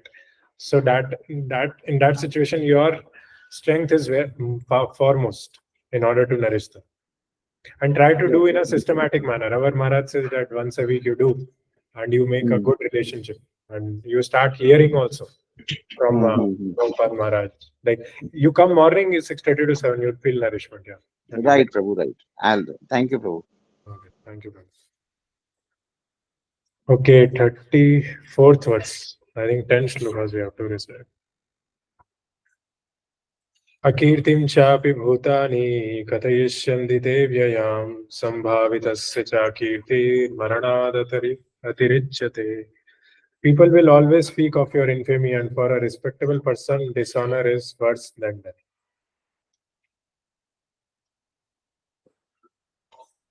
So, till the 30th shloka, Krishna gave just the Sankhya Yoga knowledge. And now, from 31st shloka, Krishna is starting the Karma Yoga knowledge. So, then he is saying that as a Kshatriya, you should fight. In the 32nd shloka, he is saying that these opportunities, they don't come every day. They can elevate you to heavenly planets. And if you fight, you go to heavenly planets. In the 33rd verse, he's saying that if you do not fight, then you will incur sins. And in the 34th verse, he's saying that if you don't fight, not only you will incur sins, but you will bring infamy to the entire legacy. So basically, there is an entire legacy. When we are doing something, we are representing Prabhupada, right? So it brings bad name to Prabhupada also. So that's what Krishna is saying, that you will be called a Bhagoda, just like Krishna is called Ranchod, right? He ran one time, leaving the battlefield. But this will bring infamy to the entire generations. So yeah, as a Kshatriya, I will just skip this. Why did he run away, Krishna? I don't know about this, Prabhu. Yeah, we'll read. So there is one I mean, chapter. Krishna is all powerful. Why did he run away? That's okay. Yeah, Krishna is all naughty, so he keeps doing different things to kill demons in a certain way. I think in that pastime, Kalyavana, that one, we can read. I'll point you. There is one chapter in the 10th canto. Yeah, So, thank you, Prabhu. Thank you. yeah. So he ran from the battlefield, and there is one person who was running after him, and he took him into a cave. So in that cave, there was a person known as Shankachuda, I think. Shankachuda was sleeping there for three yugas, and so that person who was running behind Krishna, he thought that this person is Krishna. So he woke Shankachuda, and as soon as Shankachuda woke up, he killed with his eyes Kalyavana. So like this, Krishna wanted Kalyavanama to be killed by Shankachuda. That's why he ran from the battle. It's something like that. True, Prabhu. Krishna is the one who can do this. Yeah. With one activity, he's like performing. He's achieving 3-4 things. he can do all the like regulative principles. He can violate in a spiritual manner, right? And that will increase the spiritual rasa, and that might dissolve the lust who hears about them. But we should not imitate those things. Yeah, Mantra, you were saying something. Okay, go to the next verse. भयाद्रणादुपरतं मंस्यन्ते त्वां महारथा येषां च त्वं बहुमतो भूत्वा यास्यसि लाघवम्. The great generals who have highly esteemed your name and fame will think that you have left the battlefield out of fear only, and thus they will consider you insignificant. Yeah, the same thing he will say, and thus their high estimation of your personality will go. So actually, it is very important that the outer world, they should not see Vaishnavas as timid. Otherwise, they say, "Oh, bhakti is a sentimental task. Why should we perform bhakti? They are doing Krishna, Krishna. They are suffering so much." So the impression which we form on the outer world is important, and that's what Krishna is telling Arjuna, that you should form a good impression and do your duty nicely. Avacheva अवाच्यवादांश्च बहून् वदिष्यन्ति तवाहिता निन्दन्तस्तव सामर्थ्यं ततो दुःखतरं नु किम्. Your enemies will describe you in many unkind words, and scorn your ability. What could be more painful for you? Yeah. Lord Krishna was astonished in the beginning at Arjuna's uncalled for plea for compassion, and he described his compassion as befitting non-Aryans. Now, in so many words, he has proved his statements against Arjuna's so-called compassion. Hato va prapsasi swargam jitva va bhokshase mahim tasmad uttishta gaunteya yuddhaya krita nischaya. So this uttishta word Krishna is using for Arjuna at so many places. O son of Kunti, either you will be killed on the battlefield and attain the heavenly planets, or you will conquer and enjoy the earthly kingdom. Therefore, get up with determination and fight.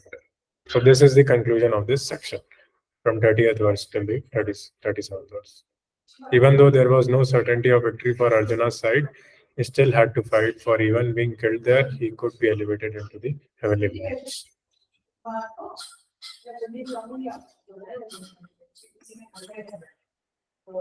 सुखे दुखे समे कृत्वा लाभ लाभ जया जय ततो युद्धाय युज्वस्व नैवं पापमवाप्स्यसि.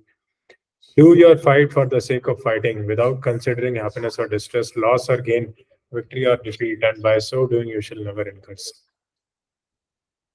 So now Krishna is transforming his Sakama Karma Yoga to Karma Yoga without any attachment to results, without any consideration of the external circumstances. You should fight.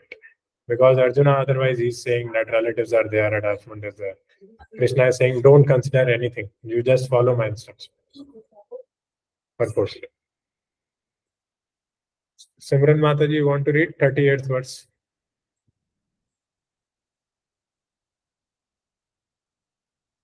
Oh, he left. She left. Okay. Himanshu, bro. Sure. Lord Krishna now directly says that Arjun should fight for the sake of fighting because he desires the battle. There is no consideration of happiness or distress, profit or loss, victory or defeat in the activities of Krishna consciousness. That everything should be performed for the sake of Krishna is transcendental consciousness. So there is no reaction to material activities.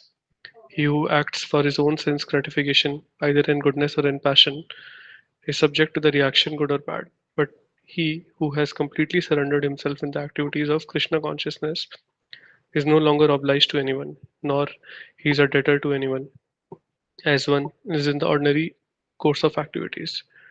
It is said, Devarsi Bhutapta Narnam Pitarnam Na Kinkaronayam Ranicha Rajan Sarvatmana Ya Saranam Saranyam Gato Mukundam Parihartya Kartam.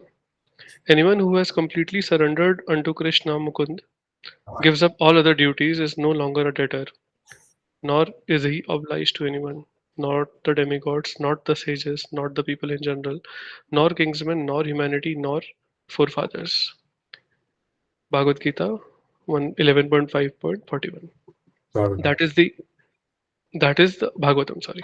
That is the indirect hint given by Krishna to Arjuna in this verse, and the matter will be more clearly explained in the following verses. So actually, one's duties are decided by one's identification. So if we identify with our body, if we identify that we are a Vaishya, then we will have to do agriculture. If we identify that we are a Kshatriya, then we will have to protect our family, protect the citizens. If we identify that I am a husband, then I have to do duties of an husband. But if we are identifying as a spirit soul who surrenders to Krishna, then we don't have any obligation. We are just meant, whatever activities we are doing it for the pleasure of Krishna. But we should be at that level that we are able to identify and act on the spiritual plan. Dadichi was one person who was living like that. So our duties are determined by our identification. This Radhesham Prabhu was telling it yesterday's lecture in Ujjain. Okay. So Krishna is saying you just follow my instruction and you don't identify with anything else. Sarvapadi vinirmuktam tat paratvena nirmalam rishikena rishikesha sevanam bhaktiruttama. So we should give up all the designations. Husband, father, all those. sun and all. Everything we should give up and we should just surrender to Krishna. Rishikena Rishikesha Sevanam Bhaktiratva. So if we serve Krishna, serve Rishikesh, then that is the highest bhakti. Okay. Thank you, Prabhu, for yes. Esha te vihita sankhye buddhir-yoge tvayamam shrinu buddhya yukto yaya partha karma bandham prahasyasi. Thus far, I have described this knowledge to you through analytical study. Now listen as I explain it in terms of working without relativisms. O son of Pita, when you act in such knowledge, you can free yourself from the bondage of births. So now Krishna is transitioning from Karma Yoga to Buddhi Yoga. So this is the last verse of Sankhya and Karma. So Aman Prabhu, would you like to read this purport? Hare Krishna, Prabhu. Yeah, sure. According to the Nirukuti or the Vedic dictionary, Sankhya means that which describes things in detail, and Sankhya refers to that philosophy which describes the real nature of the soul. And yoga involves controlling the senses. Arjuna's proposal not to fight was based on sense gratification. Forgetting his prime duty, he wanted to cease fighting because he thought that by not killing his relatives and kinsmen, he would be happier than by enjoying the kingdom after conquering his cousins and brothers, the sons of Dhritarashtra. In both ways, the basic principle were for sense gratification. Happiness derived from conquering them and happiness derived by seeing kinsmen alive are both on the basis of personal sense gratification. Even at sacrifice of wisdom and duty, Krishna therefore wanted to explain to Arjuna that by killing the body of the grandfather, he would not be killing the soul proper. And he explained that all Arjuna, that by killing the all, Prabhu, okay, wanted to explain to Arjuna that by killing the body of his grandfather, he would not be killing the soul proper. And he explained that all individual persons, including the Lord himself, are eternal individuals. They were individuals in the past, they were individuals in the present, and they will continue to remain individual in the future because all of us are individual souls eternally. We simply change our bodily dresses in different manners, but actually we keep our individual even after liberation from the bondage of material dress. An analytical study of the soul and the body has been graphically explained by Lord Krishna, and this deception knowledge of the soul and the body of different angles of vision has been described here as Sankhya. In terms of Nirukuti dictionary, this Sankhya has nothing to do with the Sankhya philosophy of the atheist Kapila. Long before the impostor Kapila's Sankhya, the Sankhya philosophy was expounded in the Srimad Bhagavatam by the true Lord Kapila, the incarnation of Lord Krishna, who explained it to his mother Devahuti. It is clearly explained by him that the Purusa or the Supreme Lord is active and that he creates by looking over the Prakriti. This is accepted in the Vedas and in the Gita. The description in the Vedas indicates that the Lord glanced over the Prakriti or nature and impregnates it with atomic individual souls. All these individuals are working in the material world for sense gratification, and under the spell of material energy, they are thinking of being enjoyers. The mentality is dragged to that to the last point of liberation when the living entity wants to become one with the Lord. This is the last snare of Maya or sense gratification illusion. And it is not only after many births of sense gratificatory activities that a great soul surrenders unto Vasudeva, Lord Krishna, thereby fulfilling the search after the ultimate truth. Hmm. Thank you, Prabhu. Thank you very much. So, anything you want to explain on this? Yeah, of course. Yeah, initially Arjuna wanted to go, means Arjuna didn't wanted to kill his brothers and means sons of Dhritarashtra, because he was thinking, seeing them alive he will feel happy. So and while like killing them he won't be feeling happy, because after killing those after killing his brother he will be sitting in crown, means he will be taking over the empire. But in the both cases, Lord Krishna wants to explain that in both cases, that is a sense gratification. In one case, he is thinking that if his brothers will alive, although they are doing adharmic activities, if they will be alive, he will feel okay with that. But Krishna says that this is also a sense gratification, because they are adharma, and a duty of Kshatriya is to kill um, adharmic peoples. So first thing was this, and second point was that yeah, while killing he was thinking that if I will kill I will be means I will be taking over the crown and I will be the emperor. So in that way also it is a sense gratification. So Krishna wants to tell that all of us, even Lord himself, we are eternal, and so it is means we need to do our duty, and we need to follow our duty, then only we will be happy. And also uh, mm, also the king, the sons of Dhritarashtra, they will be liberated, means by this. So Lord wants to tell in this, in the first few points, and then there was a Kapila thing. So I didn't know about these things like Kapila. So it would be better that you can describe these things and this Yeah, context. yes, And Prabhu. yeah, last point. Oh, sorry to disturb you. Last point, something we 1 minute. Sorry. Uh, hmm. So, last point was all these individuals are working in the material world for sense grab, and under the spell of material energy, they are thinking of being enjoyers. Yeah. So we means all of us, we are thinking that we are enjoyers, and uh, the last point the Lord wants to tell that the last snare of Maya is that we will become one with God, or we will be similar to God. So that is also one snare of Maya.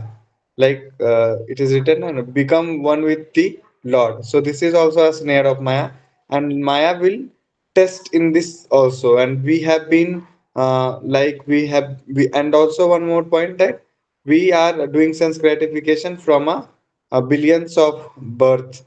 So this, and after billions of birth we have a desire to surrender unto the Lord Vasudeva. So yes, bro, you can describe that Kapila wala context. Yes, Prabhu. Yes. Yeah, so Kapila Dev, there is one Kapila Dev in Devavati's Kapila Dev, right? So he Hmm. also gave Sankhya Yoga to, he gave actually Bhakti Yoga and Sadhu Sangashtakam prayers to his mother. But this Kapila is different, who gave some atheistic Sankhya Yoga. So this is Okay. not related to our Brahma, our Vaishnava teachings at all. Hmm. And this was some Sankhya philosophies given by him actually. Okay. But the real Sankhya philosophy is given by Lord Kapila to Devavati in Srimad Bhagavatam 3rd canto. Hmm. So I have a question, Prabhu. Like we all are, means here it was written that the last snare of Maya is that we will be wanting becoming one with God. So now that phase has gone, or like still it will come,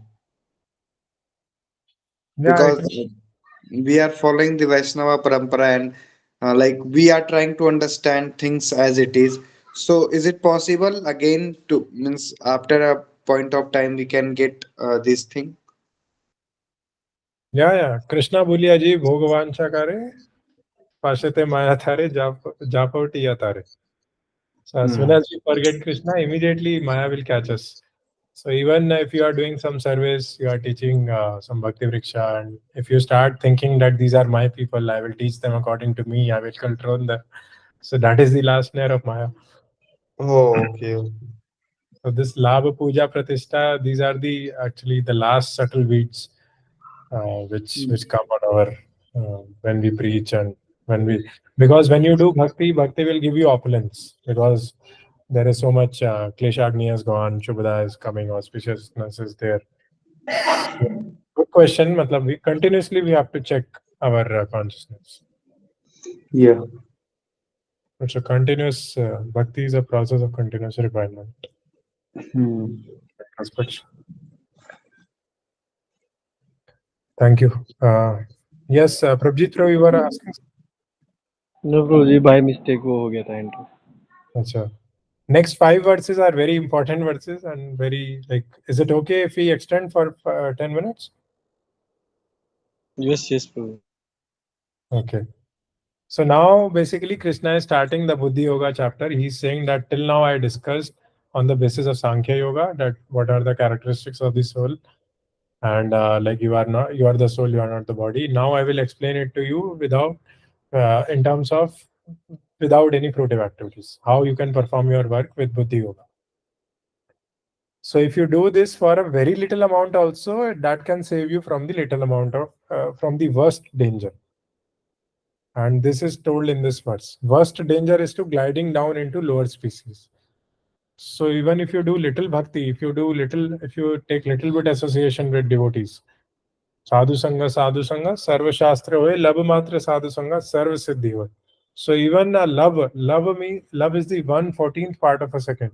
If you take association of a devotee, sometimes it happens that you will not glide into lower species. So that's why this prasadam distribution is important. Even if a non-devotee comes to your house, you should give him prasadam. And that's the way he will not go into lower species. So that is there. Neha vikrama nashosti pradvayo na vidyate swalpamapi yasya dharmasya trayate mahato bhaya. In this endeavor, there is no loss or diminution, and a little advancement on this path can protect one from the most dangerous type of fear. तो इस purport में यही लिखा है basically कि material activity में ये होता है कि अगर प्रोजेक्ट कंप्लीट नहीं हुआ 60% हुआ तो उसको हम 0% मानते हैं, प्रमोशन नहीं होता है, सैलरी नहीं मिलती, इंक्रीमेंट नहीं मिलता। जैसे अगर कोई स्टार्टअप ज्वाइन करी वो बंद हो गई तो उसमें कंट्रीब्यूशन जो भी आपने किया वो माना ही नहीं जाएगा। लेकिन स्पिरिचुअल लाइफ में क्या होता है, अगर आपने 60% प्रोग्रेस कर लिया तो नेक्स्ट लाइफ में 61% से ही स्टार्ट होती है वो प्रोग्रेस। और थोड़ा सा भी अगर हम कर लेते हैं इस पाथ पे तो हमारी हमारी जो एनिमल लाइफ है वो उसके कोई चांसेस नहीं रह जाते। तो बहुत इंपॉर्टेंट और बहुत होपफुल वर्ड्स है ये। जब भी तुम आप लोगों को कभी भी डिजेक्टेड लगे कि ये क्या हम भक्ति भक्ति करते रहते हैं, कुछ फायदा वायदा तो हो नहीं रहा, तो उसके लिए उस टाइम आप ये वर्ड्स पढ़िए, ठीक है। And this is the characteristic, है ना।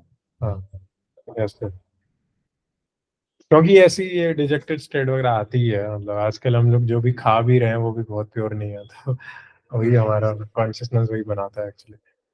और जो मतलब नेक्स्ट वर्स नाउ ये है कि बुद्धि योगा, मतलब what is the characteristics of an intelligence of a person who is following buddhi yoga, ठीक है। Very important verse. मतलब in many places in scriptures there is one in Bhagavatam also there is one more verse that with single pointed intelligence we should worship Krishna. तस्माद् एकेन मनसा भगवान सात्वतां प्रति श्रोतव्य कीर्तितव्यश्च ध्येया पूज्यश्च नित्यदा. So we have to worship Krishna, we have to hear about Shrotavya, Kirtitavya, we have to hear, and then whatever we have heard, we should share, we should glorify Him more. That is Kirtan, Kirtitavya. Dheya Pujyasya Nityada. And we should meditate on those glories, whatever we have heard. So like this, we have to purify our consciousness. And Tasmad Ekena Manasa, with single pointed intelligence. So nothing else is required. We don't need any big car or any lot of people to discuss with or control over. We just need 2 3 devotees with whom we feel supported and assisted, and we just have to fix our sadhana, morning evening program, and that's the way we will achieve Krishna. Actually, we'll perfect our life, we'll perfect our service. व्यवसायात्मिका बुद्धेः रेकेह कुरुनन्दन बहुशाखा हि अनन्ताश्च बुद्धयो व्यवसायिनाम्. I will read all the 4 verses together. Huh? यामिमां पुष्पितां वाचं प्रवदन्त्य विपश्चिता वेदवादरता पार्था नान्यदस्तीति वादिना कामात्मानस्वर्गपरा जन्मकर्म फलप्रदां क्रियाविशेषबहुलां भोगैश्वर्यगतिं प्रति भोगैश्वर्यप्रसक्तानां दया परतचेतसां व्यवसायात्मिका बुद्धिः समाधौ न विधीयते. So Krishna is telling everything, compare and contrast. That what are the characteristics of an intelligence, of the intelligence of a person who is practicing Buddhi Yoga? Those who are on this path are resolute in purpose and their aim is one. O beloved child of the Kurus, the intelligence of those who are irresolute is many branched. So a person who is following Buddhi Yoga, his sankalpa is very, very fixed. His aim is one. He is not distracted. Or like he's not distracted by any other thing. And his intelligence is, but those people who are distracted, their intelligence is multi-branched. Sometimes I have to do this, sometimes I have to do that, sometimes I have to meet with friends, sometimes I have to go to mall to eat ice cream, sometimes I have to do something else. So then your service will not have determination, will not have consistency. If you are single pointed intelligence, you are hearing, you are dedicated to your spiritual master, then those distractions will automatically go away. Just like if you focus on A grade, you don't have to worry about D grade. If you focus on Krishna and Guru and you receive vibrations from them daily, morning, evening, then automatically all the bad things will go away. Krishna Surya Sama Maya Hai Andhikar. Yaha Krishna Maha Nahi Maya Radhikar. We'll read the purport later. I'll just summarize these 4 verses. But men of small knowledge are very much attached to the flowery words of the Vedas, which recommend various fruitive activities for elevation to heavenly planets, result in good birth, power, and so forth. Being desirous of sense gratification and opulent life, they say that there is no more, there is nothing more than this. So lower than Buddhi Yoga is that you are becoming attached to fruitive activities. You will do a nice job, you will earn crore of rupees, and with that 1 crore, you will do some elaborate sacrifice, inviting a very elevated priest. So you will spend your money in earning pious credits instead of doing bhakti for Krishna or surrendering to Krishna. So that way your opulence will increase, your houses will increase, your cars will increase, your wife's beauty will increase, your children will increase. So everything will increase. All opulences will increase, and that will entangle you more and more in the bhoga vritti bolte hain na, in the entanglements of this material world. But ultimately their aim is to enjoy. So everywhere they are enjoying. If they go to heavenly planets, they are enjoying with apsaras, they are drinking somrasa, they are going here and there in Nandakanan forest, but their aim is to enjoy sense gratification. And they don't really understand what is Krishna consciousness and like what is higher intelligence. And therefore, in the minds of those who are too attached to sense enjoyment and material opulence, and who are bewildered by such things, the resolute determination for devotional service to the Supreme Lord does not take place. So, if your mind is weak and you are like too much attached to material opulence and sense enjoyment, the single pointed intelligence will not take place. So today only we were discussing in Prahlad Maharaj players that there are 3 kinds of intelligence: Jagriti, Swapna, and Susupti.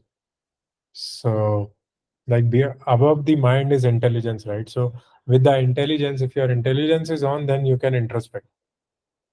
But if your mind is too much colored and mind is overpowering the intelligence, then you cannot introspect. Then you are just being governed by the 3 modes of nature, which your mind is controlling. Prakriti kriyamani gune karmani sarvasha. Ahankar vimudhatma kartahamiti manyate. So in order to fix your attention on Krishna, and your bhajan is very fixed, then you need more association so that you can hear from them and you can feel spiritual strength. You can feel your strength in your intelligence.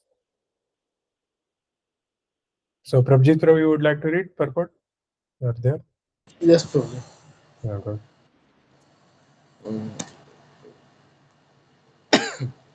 A strong faith that by Krishna consciousness one will be elevated to the highest perfection of life is called Vyavasatmika intelligence. The Chaitanya Charitamrita Madhya 22.62 states, Shraddha Shabde Vishya का है शुद्धा निश्चया कृष्ण भक्ति काले सर्वा कर्म कृतया. Faith means unflinching trust in something sublime. When one is engaged in the duties of Krishna consciousness, he need not act in relationship to the material world with obligations to family traditions, humanity, or nationality. Fruitive activities are the engagements of one's reactions from past good or bad deeds. When one is awake in Krishna consciousness, he need no longer endeavor for good results in his activities. When one is situated in Krishna consciousness, all activities are on the absolute plane, for they are no longer subject to dualities like good and bad. The highest perfection of Krishna consciousness is renunciation of the material conception of life. This state is automatically achieved by progressive Krishna consciousness. The resolute purpose of a person in Krishna consciousness is based on knowledge. Vasudeva Sarvamiti Sam Mahatma Sodurlabha. A person in Krishna consciousness is the rare good soul who know perfectly that Vasudeva or Krishna is the root of all manifested causes. As by watering the root of a tree, one automatically distributes water to the leaves and branches. So by acting in Krishna consciousness, one can one can render the highest service to everyone, namely self, family, society, country, humanity, etc. If Krishna is satisfied by one's action, then everyone will be satisfied. Hmm. Service in This sentence is very important actually. So we feel that there are so many people around us who are not satisfied, right? Because it is because we are not satisfying Krishna. Our Shiksha Guru used to speak like that. So every sentence of this purport is very important.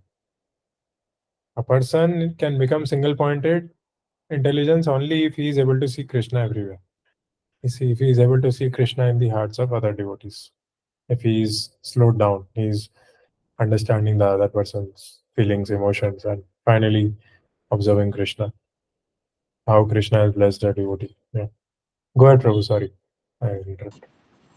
Service in Krishna consciousness is, however, best practiced under the able guidance of a spiritual master, who is a bona fide representative of Krishna, who knows the nature of the student and who can guide him to act in Krishna consciousness. As such, to be well versed in Krishna consciousness, one has to act firmly and obey the representative of Krishna, and one should accept the instruction of bona fide spiritual master as one missions in life. Srila Vishwanath Chakravarti Thakur instructs us in his famous prayers for the spiritual master as follows. Yasya prasadat bhagvat prasado yasya prasada nagati kutopi Tayanstu vantasya yasastri sandham Vande Guru Shri Charanarvindam. By satisfaction of the spiritual master, the Supreme Personality of Godhead become satisfied. And by not satisfying the spiritual master, there is no chance of being promoted to the plane of Krishna consciousness. I should therefore meditate and pray for his mercy 3 times a day, and offer my respectful obeisances unto him, my spiritual master. The whole process, however, depends on perfect knowledge of the soul beyond the conception of the body, not theoretically but practically when there is no longer a chance for sense gratification manifested in fruitive activity. One who is not firmly fixed in mind is diverted by various types of fruitive acts. Hare Krishna. Thank you, Prabhu. थोड़ा सा slow पढ़ सकते हैं आप का थोड़ा ऐसा लगा कि जल्दी जल्दी पढ़ा था ठीक है Okay, okay. Sorry. Bro. No problem So actually, Srila Prabhupada became totally fixed upon following the instructions of his spiritual master after reading the Baldev Vidyabhushan's commentary on this purport, on this verse. So very nice words, and like this can bring happiness and success in everybody's life. Just like in Three Idiots, Amir Khan used to say ना कि कामयाबी तुम्हारे पीछे भागेगी. क्या था वो dialogue? Himanshu bro, आपको याद है? मेरे को याद तो नहीं आ रहा। हाँ, सेकंड लाइन तो यही थी। फर्स्ट लाइन थी कि प्रभु जी काबिल बनो, कामयाबी झक मार के पीछे है। हाँ, कुछ ऐसा ही था। हाँ, तो काबिल बनने के लिए हमें यही सिंगल पॉइंटेड इंटेलिजेंस रखनी है और भगवान हमें बहुत काबिल बना देंगे और फिर सब लोग सारी कामयाबी हमारे पीछे भागेंगी ही. There is no doubt.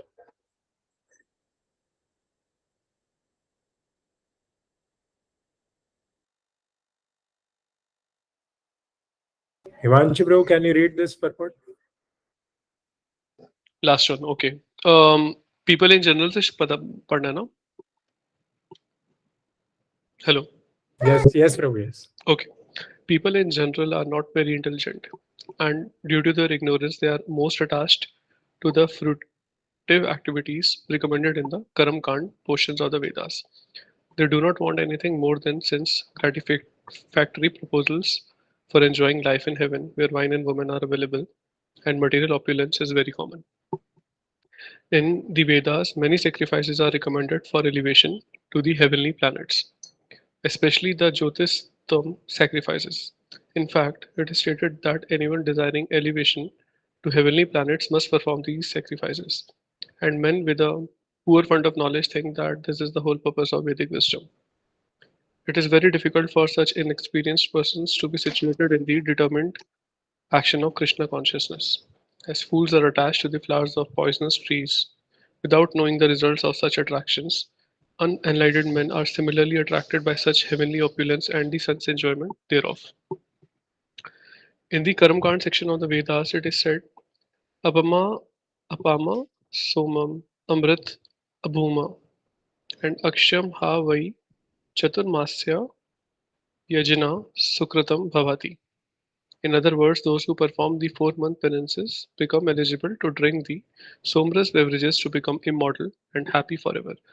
Even on this earth, some are very eager to have somras to become strong and fit to enjoy sense gratifications. Such persons have no faith in liberation from material bondage, and they are very much attached to the pompous ceremonies of Vedic sacrifices. They are generally sensual, and they do not want anything other than the heavenly pleasures of life. It is understood that there are gardens called Nandan Kanan in which there is a good opportunity for association with angelic, beautiful women and having a profuse supply of somras wine. Such bodily happiness is certainly sensual, therefore, there are those who are purely attached to such material, temporary happiness as lords of the material world. Hare Krishna.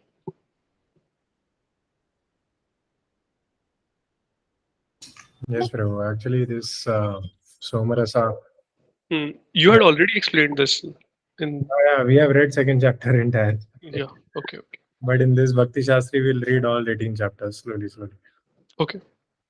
Yeah. So actually, when in ISKCON, we have so many festivals. So today is Sankirtan Mela, and when we do Sankirtan for 4 hours and then take Prasadam, so that Prasadam is actually better than Somrasa wine. And even in Janmashtami, if you take Prasadam at 12 o'clock, recently there was Narsimha Chaturdashi. The fruits which were offered to Narsimhadev, those were actually like Somrasa. You drink Panakkam, beautiful Panakkam. It depends on your faith actually. I feel personal relationship with Narsimhadev, so he reciprocates with me personally.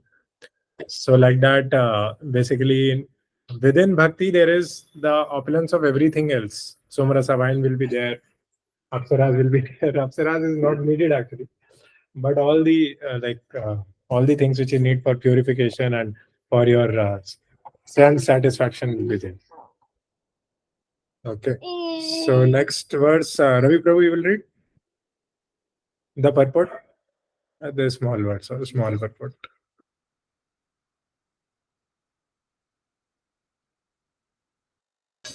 Oh, Ravi Prabhu is not there.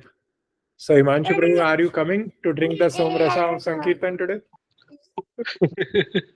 I'm still thinking. Yeah, very.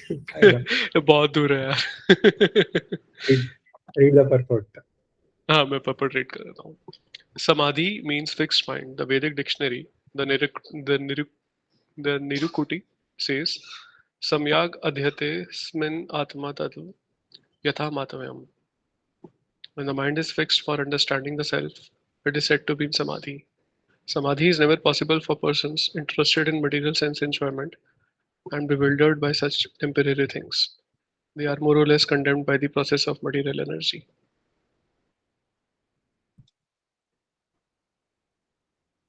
Hare Krishna. Hare Krishna, Prabhu. And the mind is.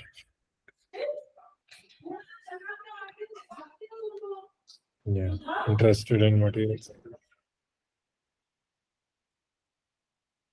Yeah, so basically Samadhi is fully focusing on Krishna. Yeah. But if we are distracted by sense enjoyment or bewildered by some material entanglements, then basically that is we are under the control of external energy of the Lord. Here, Samadhi means like whenever we just fix our mind on one thing and try to meditate, like that is the state we are referring to, right? Not the permanent state of immobility. Yeah. So Prabhupada is comparing Samadhi with single-pointed intelligence. That if you are Okay. able to fix your intelligence on Krishna, that is equivalent to Samadhi, which is called fixed mind. But if you are distracted by external sense enjoyment and temporary things, then you will not be able to fix your mind. Okay. So they are more or less condemned by the process of material energy. So that's why distractions should be avoided. Okay. Chalo, okay. Prabhu, are you coming to the temple? Yeah. Every Sunday we are coming. Okay. तो 5 o'clock शुरू होगा ना? मतलब 5 या 5:30? 5 o'clock it's starting. Yeah. अच्छा, ठीक है. I